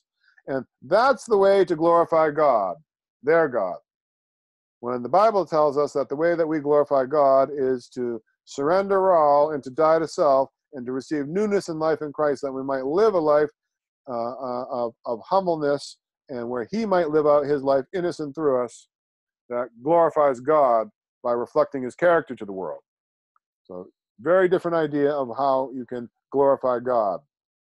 And we can't believe in any way that promotes hatred, which again justifies hatred, which of course they'll say believing in the scriptures is a form of hate speech, is the way they see it. And you can't believe that in the name of your religion, even if it's the religion of the Bible, which doesn't promote violence or hatred at all, but it does require a commitment to truth. And then the enemy of fraternity is individualism, which translates into the desire to affirm oneself or one's own group above others. This danger threatens all aspects of life, even the highest innate prerogative of man, that is, the openness of the transcendent, and to religious piety. True religious piety consists in loving God with all one's heart and one's neighbor as oneself. Religious behavior, therefore, needs continually to be purified from the recurrent temptation to judge others as enemies and adversaries. Each belief system is called to overcome the divide between friends and enemies in order to take up the perspective of heaven, which embraces persons without privilege or discrimination. The enemy of human fraternity is individualism, that believes that your group is the right one. So if you believe, as a, say, a Seventh-day Adventist Christian, that the beliefs, the fundamental beliefs as advocated by the Seventh-day Adventist faith, are the reflection of biblical truth, and that the beliefs as advocated by other religious groups are not in harmony with biblical truth, that is affirming your own group above others, and is an individualism which is an enemy of human fraternity. And it's a danger that's transcendent, that threatens the transcendent religious traditions. So there, this transcendentalism, this this rising to a higher level of existence through a spiritual evolution that's at the heart of this human fraternity, that if you are individual in your belief system, you're a danger that threatens it, in fact, all aspects of life, in the innate prerogative of man to worship man-centered religions rather than the God of heaven. And then the idea at the end, very interesting, that says the idea that the perspective of heaven, of God, is that there can be no discrimination. Does the God of heaven discriminate? Absolutely. In the true sense of that word, of being discriminating between right and wrong, between truth and error, God absolutely does. God does not just say, everybody come into heaven no matter what you believe or how you think. But that the whoremonger and the adulterer and the fearmonger and the liar will not enter into the kingdom of heaven. And you can say, Lord, Lord, but he'll say, depart from me, ye that work iniquity. And it's only those who are in Christ that will come to heaven. God discriminates in a good, true, genuine discrimination. He doesn't discriminate in the sense of human discrimination, but he does discriminate. And he commends the tolerance here that they have in guaranteeing freedom to worship and confronting extremism and hatred here in the UAE. And again, he keeps promoting that there needs to be a fundamental freedom of religion to profess your own beliefs. This freedom is an intrinsic requirement for a human being's self-realization. So we need a freedom to achieve self-realization, which we saw was at the heart of the common good, was self-realization of perfecting oneself, and that all the resources of the world have to put at the disposal of the false religions to enable people to self-realize. And that, of course, includes legislating Sunday sacredness is part of that freedom. And denouncing terrorism, which again, believing for yourself what the scriptures teach will be defined as terrorism. And they really already have defined it as terrorism here in his speech. And for time's sake, let's skip down. Various questions, however, confront us. How do we look after each other in one human family? How do we nourish fraternity, which is not theoretical, but translates into authentic fraternity? How can the inclusion of the other prevail over exclusion in the name of belonging to one's own group? How, in short, can religions be channels of fraternity rather than barriers of separation? So we see human fraternity is not just theoretical, but it needs to be implemented. It must be implemented. How can we do it? He's asking the question. And how can the inclusive agenda of human fraternity prevail over those who are exclusive, who want to believe for their own? You cannot remain in your own group. That's how. But you have to discard your beliefs, any doctrine that will bring up unwelcome, unproductive discussions, and just everybody come together in a peace and harmony agenda in error. That's how you do it. And all the religious traditions need to be channels of fraternity, literally channeling demonically this human fraternity agenda, rather than being separate, the barriers of separation. Come out from among them and be separate. If you believe it, then you are what they need to prevail over, because you're not channeling their human fraternity. Wow. There is no alternative, he concludes near his conclusion. We either build a future together or there will not be a future. There is no alternative. It's one or the other. You either take the mark or of the beast, or you will get the seal of God. There can be nothing else. And there will be, in their minds, you either take the mark of the beast or you're going to die. There is no future without this human fraternity agenda being implemented. And the religions in particular cannot renounce the urgent task of building bridges between peoples and cultures. And we've seen in our earlier study that the Pope, one of his titles is Pontifex Maximus, the bridge builder. And he's the ultimate bridge builder here, trying to bring all the religions and all the nations together under this satanic kingdom. And the time has come when the religion should more actively exert themselves with courage and audacity and without pretense to help the human family deepen the capacity for reconciliation, the vision of hope, and the concrete path of peace.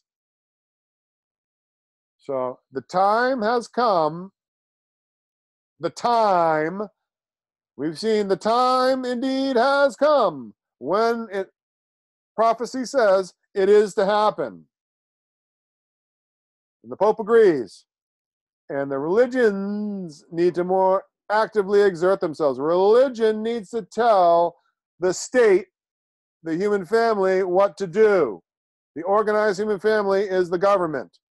And the religion needs to exert themselves. Church control the state in a church-state union. The time has come. He says it right there. And then he continues, and he tells us that education, again, is the key. He talks about this Greek philosophy in the ancient maximum of know yourself, which was a philosophy that was written, engraved at the temple of Apollos at Delphi. So it's a heart of sun worship. And it's also was a philosophy promoted by Socrates. And of course, we know that the beast of Revelation chapter 13, it has a leopard-like body, the leopard-like beast, because Greek philosophy is at the heart of the papal system. And then, skipping down,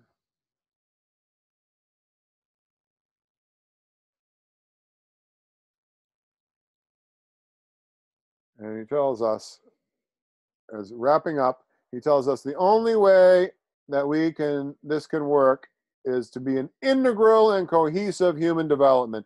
Integral that provides a future worthy of the human person. The integral human development, which was at the heart of theosophy and the teachings of Alice A. Bailey, that would prepare the way for the coming of the reappearance of the cosmic Christ, the appearance of Satan personating Christ as an angel of light. And then he goes on and he encourages them. Let's read this. Here in the desert, a way of fruitful development has been opened, which, beginning from the creation of jobs, offers hope for many persons of many nations, cultures, and beliefs. Among them, many Christians, too, whose presence in the region dates back centuries, have found opportunities to make significant contribution to the growth and well-being of the country. In addition to professional skills, they bring you the genuineness of their faith. They respect and tolerance they encounter, as well as the necessary places of worship where they pray, allow them to be spiritually mature, a spiritual maturity which benefits society as a whole. I encourage you to continue on this path so that those who live here or are passing through may preserve not only the image of the great works erected in the desert, but also the image of the nation that includes and embraces all. So he encourages them to preserve a great image, like Daniel chapter 3, erected in the desert, and to also preserve the image of the nation that includes and embraces all, the image of the beast, the inclusive one, that's bringing in this agenda of human fraternity with Sunday sacredness being legislated at its heart, the mark of the beast. And then he says, with this spirit, I look forward to concrete opportunities.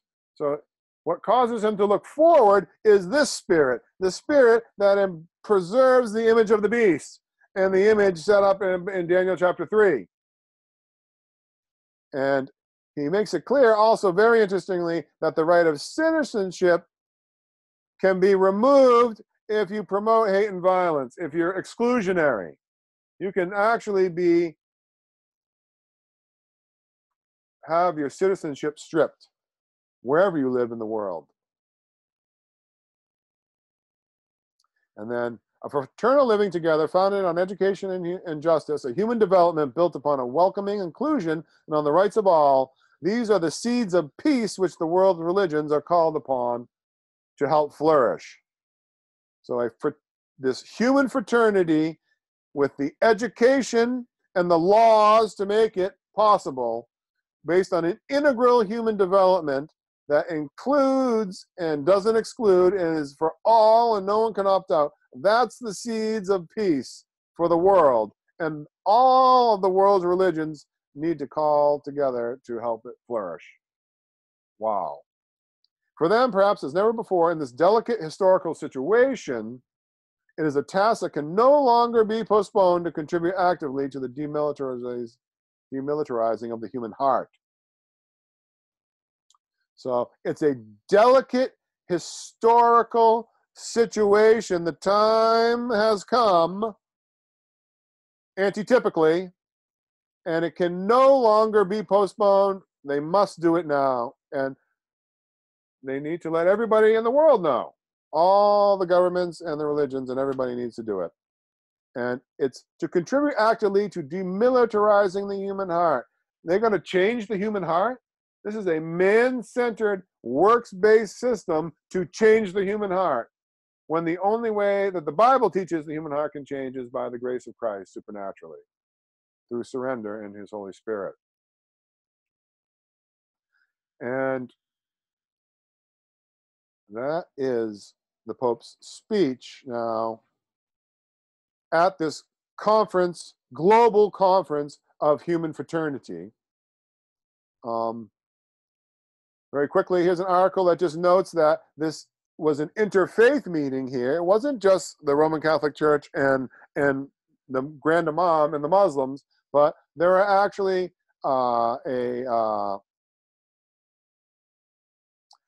there was a Lutheran bishop there. There were a Jewish rabbi there. There were people from all different faiths represented here at this global conference on human fraternity.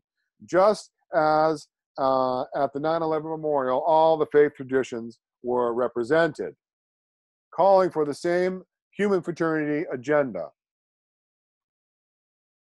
And then very interestingly, at the end of the Pope's visit, as soon as he landed in Rome, he immediately went to St. Mary Major of Rome to thank the Madonna, to thank Mary for the success of his visit.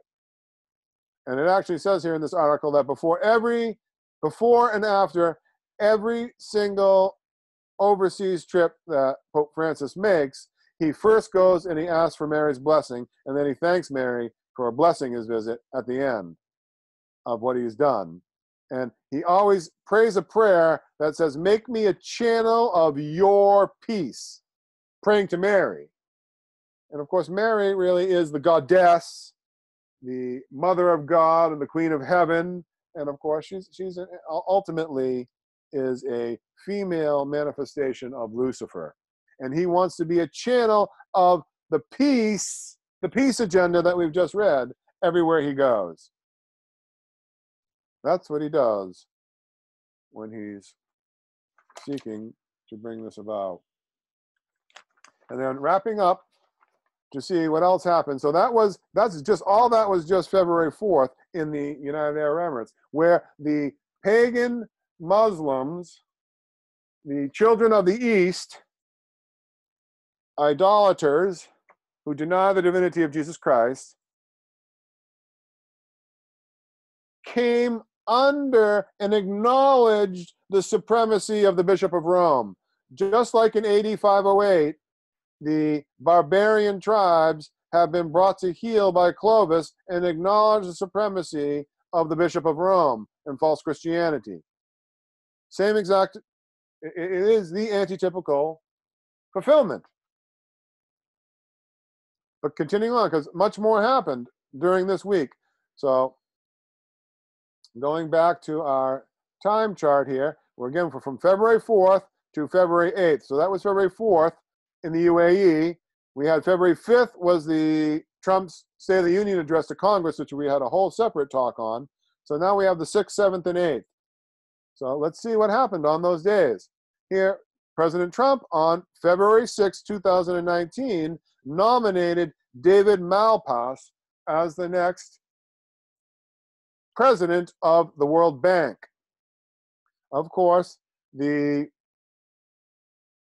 Sustainable Development Goals which he highlighted and which the UN adopted during the Pope's visit in 2015 on Friday, September 25th, includes, of course, a development agenda that's encompassed by the World Bank. And of course, it also called for, among other things, a strong institutions to bring it about.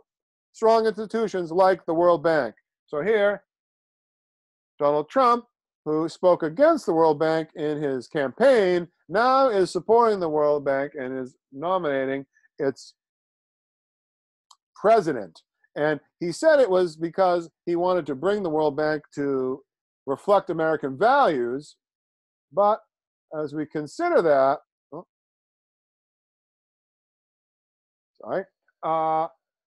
who did he nominate? David Malpass, who has a long and distinguished career in finance and working with the Treasury Department and the development agencies, including the World Bank. But we learn in his speech here, where did David Malpass get his education, his higher education? He received a degree in international economics from Georgetown's prestigious School of Foreign Service. Georgetown Universities, Jesuit Georgetown University. This is a Jesuit-trained individual that he's putting in charge of the World Bank. And what is he especially known for? He's known for the creation, or being instrumental and critical in the creation of the World Bank's Women's Entrepreneurs Finance Initiative, promoting the Sustainable Development Goal of gender equality. Right on target, doing what the Pope said needed to be done at this time in history to bring about their counterfeit unity and error. He also spoke later that same day to the ministers of Global Coalition to defeat ISIS at the State Department. And it's interestingly just to note here that it was a global coalition that included 74 countries and 5 international institutions, all united to fight against this vile terrorist organization. And vile they are. So they, and no doubt they are, the ones that they're fighting against. But we've seen how they're going to lump in Bible-believing Christians who are not violent and who are not hateful as exclusionary extremists and terrorists. And so the methods that they're using against ISIS are the methods that they're going to use against Bible-believing Christians. And they're really just practicing how to perfect those techniques by wiping out ISIS. And they're also developing the institutions and the cooperation and the plans and the procedures and the strategies and the tactics to actually practically implement it. And we see how they do that according to the State Department website itself on this global coalition working together to defeat ISIS. And how are they going to do it? They do it through a military campaign. So they're going to send the military after you in the time of trouble, the little time of trouble, when they establish the mark of the beast. And they're also going to have a counter messaging. So they're going to make sure that the message we saw, they're going to control they're controlling the media and the social networking sites, and they're putting in the filters and the censorship mechanisms so that they can cut out any message that they don't want you to hear. They're doing it particularly to, quote, right-wing groups and conservatives here in America today, but it's all just implementing the methods to be able to then apply this to the message of the 3 angels' messages and God's final message to the world. The last message of mercy and warning. And there's also counter-finance. They need to shut down their financing, make it so they can't buy or sell. They don't have access to the international financial system. So military, counter-finance, can't buy or sell, and counter-messaging, shutting down, silencing the voices that don't go along with the Human Fraternity agenda. That's how they're going to do it. They've showed us in their global coalition to defeat ISIS. It will eventually become a global coalition to defeat the exclusionary and the Bible-believing Christians, those Seventh-day Sabbath keepers. Then the next day, on Thursday, February 7th, 2019, President Trump spoke to the National Prayer Breakfast, where all of the religious leaders came together with all the political leaders in America. And the president told us that I will never let you down, speaking to this group. And it's especially the vast majority of the largest group at this meeting is clearly the evangelicals, who are the most politically active group in America. And he says, I will never let you down. President Trump has committed to never let down the evangelicals and this agenda for Sunday sacredness. Pressing on, we're going to try to go through this quickly. We note that there were countless faith leaders present, and also foreigners, foreign faith leaders. There were members of Congress of the political class was there, and the whole cabinet, and a large portion of the cabinet was there, including some very interesting persons, including Ben Carson was also there, interestingly enough, at this National Prayer Breakfast. He goes on and he tells them that it was my profound honor to address the nation from the House chamber of the State of the Union on Tuesday. So just 2 days before was the State of the Union address. And our union, as you heard me say, is very, very strong. As I said in my address, there is no limit to what we can achieve if we follow the path of cooperation, compromise, and the common good. So now the religious leaders have now come together with the political leaders who he spoke to on Tuesday at the State of the Union. Now the religious leaders have joined together with them, and he tells them the same thing. We need to cooperate and compromise to achieve the common good. The Pope, the very agenda given to him from the Pope during his speech when he came in 2015 on September 24th to Congress, and really through the whole visit from September 23rd to September 27th, 2015. And the common good, of course, we saw includes legislating Sunday sacredness. And there's no limit to what they can achieve. America's potential is unlimited if they go down this path. And it's when they love country and love faith. So we have to, our faith must involve loving our country, and it's nothing about loving God. God does not come first here. It's man-centered. And in our country in particular, America, is going to be the path for the rise of this faith that achieves the common good.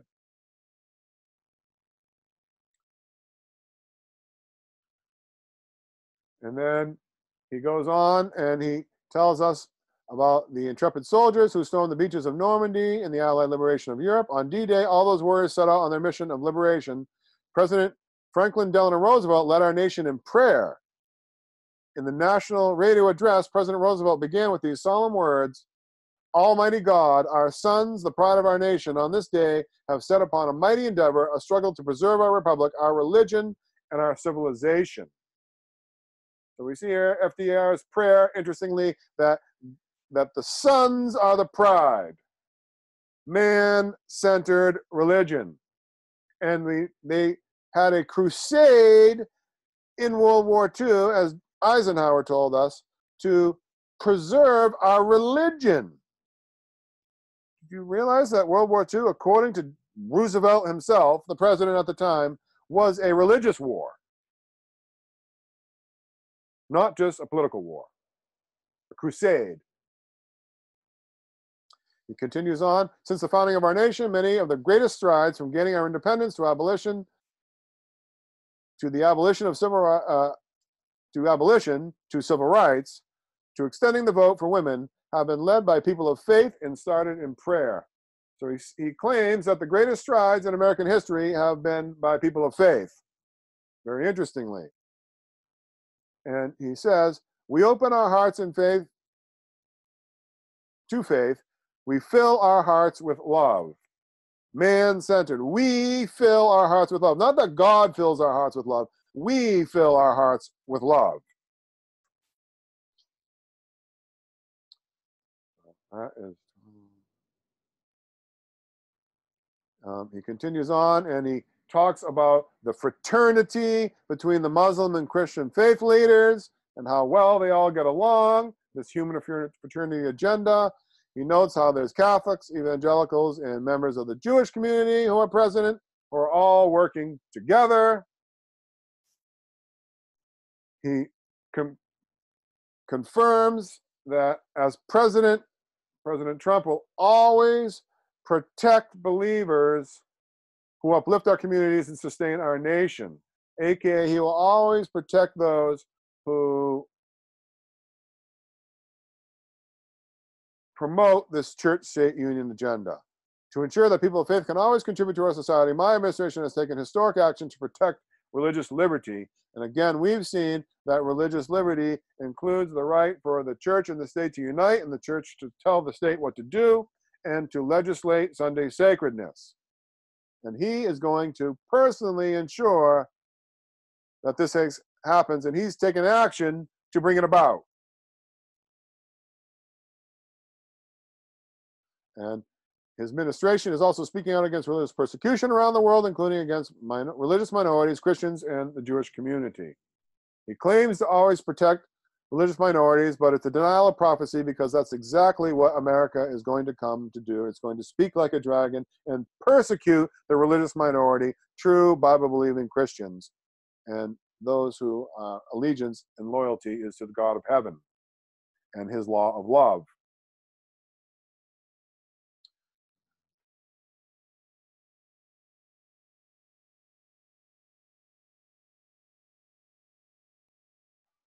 Now, skipping down here, it tells us that as Jesus promises in the Bible, ask and you will receive, and your joy will be complete. We are blessed to live in a land of faith where all things are possible. Our only limits are those that we place on ourselves. So true. But is that so according to the Bible? So the only limits that they have, and those who are coming together in this human fraternity agenda to establish Satan's kingdom on the earth and the mark of the beast, Sunday sacredness, their only limits are self. While the Bible tells us that we need limits of God's character and law on self. See, they only have self to limit themselves, which is no limit at all. We need God and his character and his love and his spirit to give us self-restraint, to give us self-control according to righteous principles.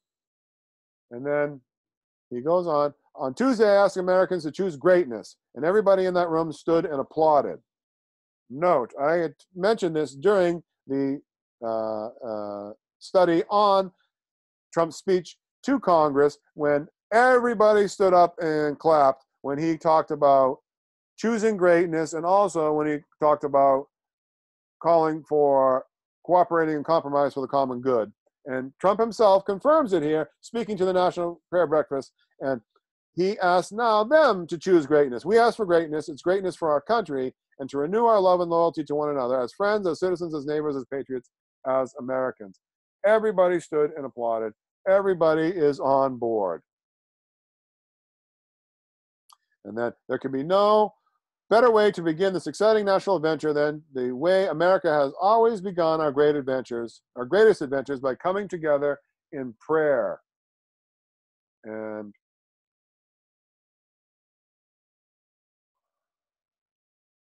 the greatest adventures through prayer. But who are they praying to? And we noted the Pope talked about the great adventures, and now President Trump here is also talking about this great adventure, this national adventure, where we're going to go forward to a unlimited potential future, which includes everybody coming together in a human fraternity mission that's loyal to God and not to man, and loyal to man and not to God, and is coming together in error and not in truth. So today and every day, let us pray for the future of our country. Let us pray for the courage to pursue justice and the wisdom to forge peace. Let us pray for a future where every child has a warm, safe, and loving home. Let us come together for the good of our people, for the strength of our families, for the safety of our citizens, for the fulfillment of the deepest hopes and our highest potential. And let us always give thanks for the miracle of life, the majesty of creation, the grace of Almighty God. So we need to have peace and safety. We need to pray and come together in human fraternity to make it happen. The very things that the Pope has been saying, now suddenly President Trump's saying the same things in all of his speeches, especially in this week here, beginning from February 4th to February 8th, 2019, in this anti-typical 508 transformation where nominal or pagan, nominal Christian President Trump is suddenly giving his allegiance to the Bishop of Rome. He also notices is strengthening the families, which also, of course, means legislating Sunday as a day of rest. And we need to fulfill the great hope of the highest potential, which is this man-centered human fraternity, everybody coming together. Agenda. And then he thanks them and asks for blessing.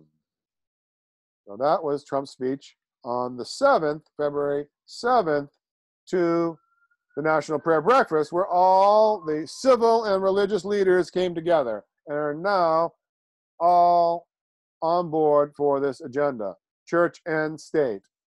We also see on that same day that President Trump actually launched what's called the Women's Global Development and Prosperity Initiative. This article is dated February 8th, but he actually did it the day before. And it tells us that President Donald Trump launched the Women's Global Development and Prosperity Initiative yesterday by signing the National Security Presidential Memorandum. And the United States continues to work hard to advance women's equality, protect the rights of women and girls, and to promote women and youth empowerment programs around the world. That's the Sustainable Development Agenda, to have gender equality, which is to bring and promote the rights of women and girls. So President Trump has adopted the Sustainable Development Agenda here, and he's implementing it by actually making national security presidential memorandums that launch initiatives to promote these Sustainable Development Goals. And of course, they promote women's equality, which is really gender equality agenda, the LBGT agenda, which undermines the family, the rights of women and girls, which especially includes the right to kill their babies in abortion, and to promote the empowerment of women and youth and girls around the world, which is really a feminist agenda, which again undermines the family and robs women of the blessing of motherhood and caring for their children. And Donald Trump, the secular civil leader, is now adopting this world agenda, which is really the Pope's agenda, the Bishop of Rome's plans. And then on Friday, February 8th, Pope Francis held this celebration for his Catholic missionaries to Africa. And here's an article about it and another article about it. And it's really interesting in doing it that he thanks them for the sacrifices that they make to help to promote the human fraternity agenda and build bridges. I'm not going to go through the articles right now, but that's what he actually called for them to do. And he also noted that the proclamation of the, quote, gospel, the false Roman Catholic gospel, is not a synonym for proselytism. So according to the Pope, you can preach the gospel, but that's not actually trying to get people to become believers and to change their faith. Because the gospel that the papacy is promoting isn't trying to get people to change their faith. We've seen that he's willing to have them all stay in their same rich faith traditions as long as they come together on this same agenda. And then also on Friday, February 8th, the Pope held a Mass and he gave a speech, or a homily, in that Mass. And very interestingly, it was all about the story of John the Baptist and Herod and Herodias and Salome. And for time's sake, I'm not going to go through this, but prophetically, this is the situation that's actually happening right now, where the story of John the Baptist represents God's true faithful messengers, those who bring the three angels' messages. And Herod represents the government, the king, the civil power. Herodias represents the beast power, the papacy, the church. And her daughter represents the daughter churches, the Protestant churches, who will dance before the king, the government, and get them to do what Herodias actually wants, which is to cut off the head of those who are promoting the three angels' messages. So this is an end time, typologically prophetic, eschatological story, and it's the very one that the Pope speaks about here on this Friday, February 8th. Very apropos. And then, of course, wrapping up, we have this week in Congress to see what Congress is doing, the body that could speak and legislate like a dragon. And for the week ending February 8th, 2019, here's a little summary service for what they were doing. And interestingly enough, the Subcommittee on the Environment and Climate Change of the Judiciary Committee and the Committee on Energy and Commerce, or the Subcommittee of the Committee on Energy and Commerce, had a hearing called Time for Action. Time for Action. And it's specifically time for action addressing the environmental and economic effects of climate change. And we've seen from the Pope's speech, when he came in September 2015, over and over again, he promoted Laudato Si and his environmental agenda, which included, we saw, legislating Sunday sacredness. And of course, also we see over here on the right that House Resolution 86, which was passed by the Congress that week, the Congress speaking the House, they passed a resolution to provide funding to establish a select committee on the climate crisis.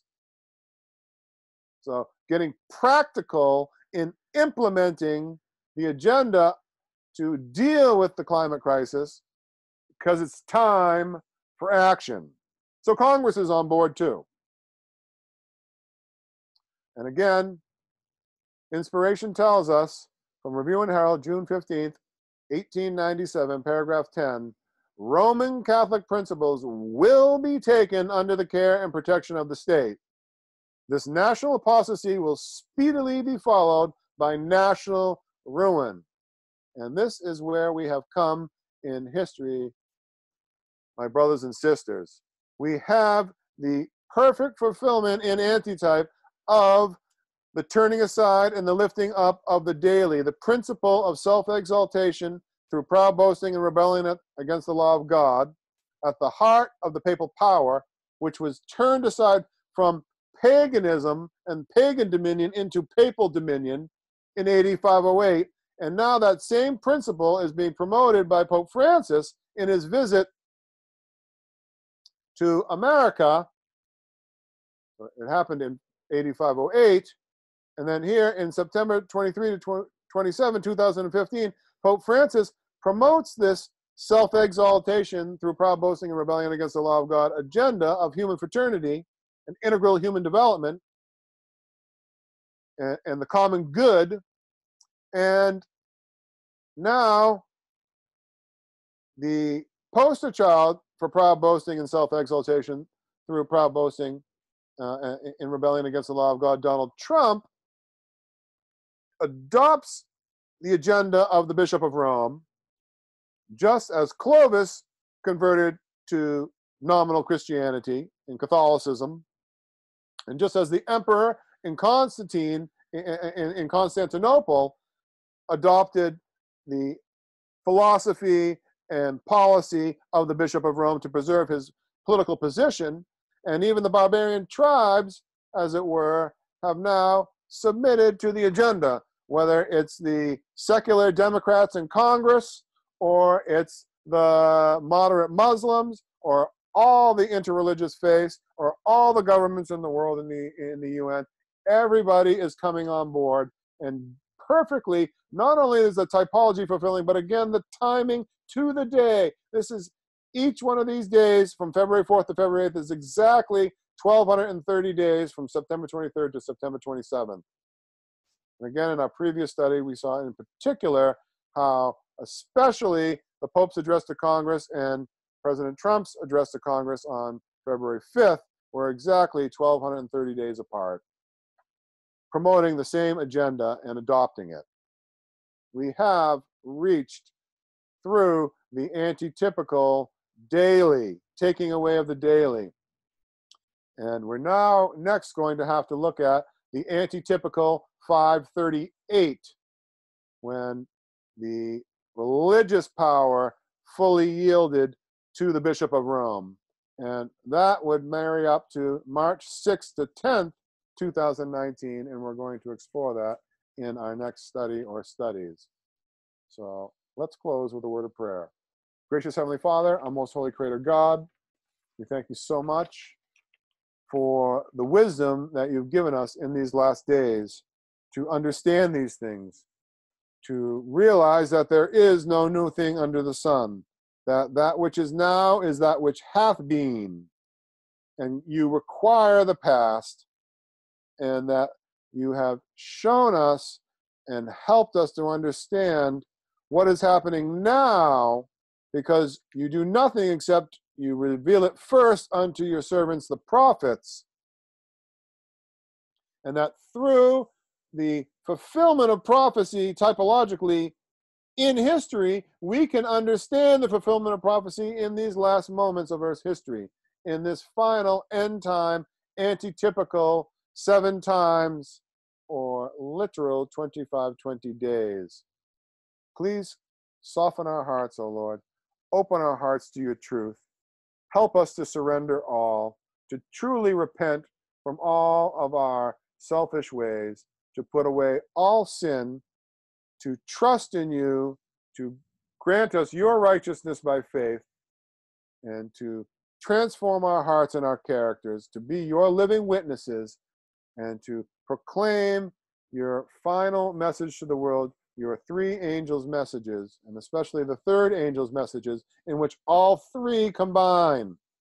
We see the first angel's message in the 7 times of the Messiah around the cross. The 2nd angel's message of Babylon is fallen in the 7 times of history. And the 3rd angel's message, those timelines and those typologies combining in one final antitypical 7 times in these last days, that we might cooperate with you in finishing the work, because we know you're coming soon to take us home, where we might be where you are always, never to be separated again. We thank you, Lord, and we praise you. Keep and preserve us until we come together again, is our prayer. May it be in Jesus' name, amen and amen.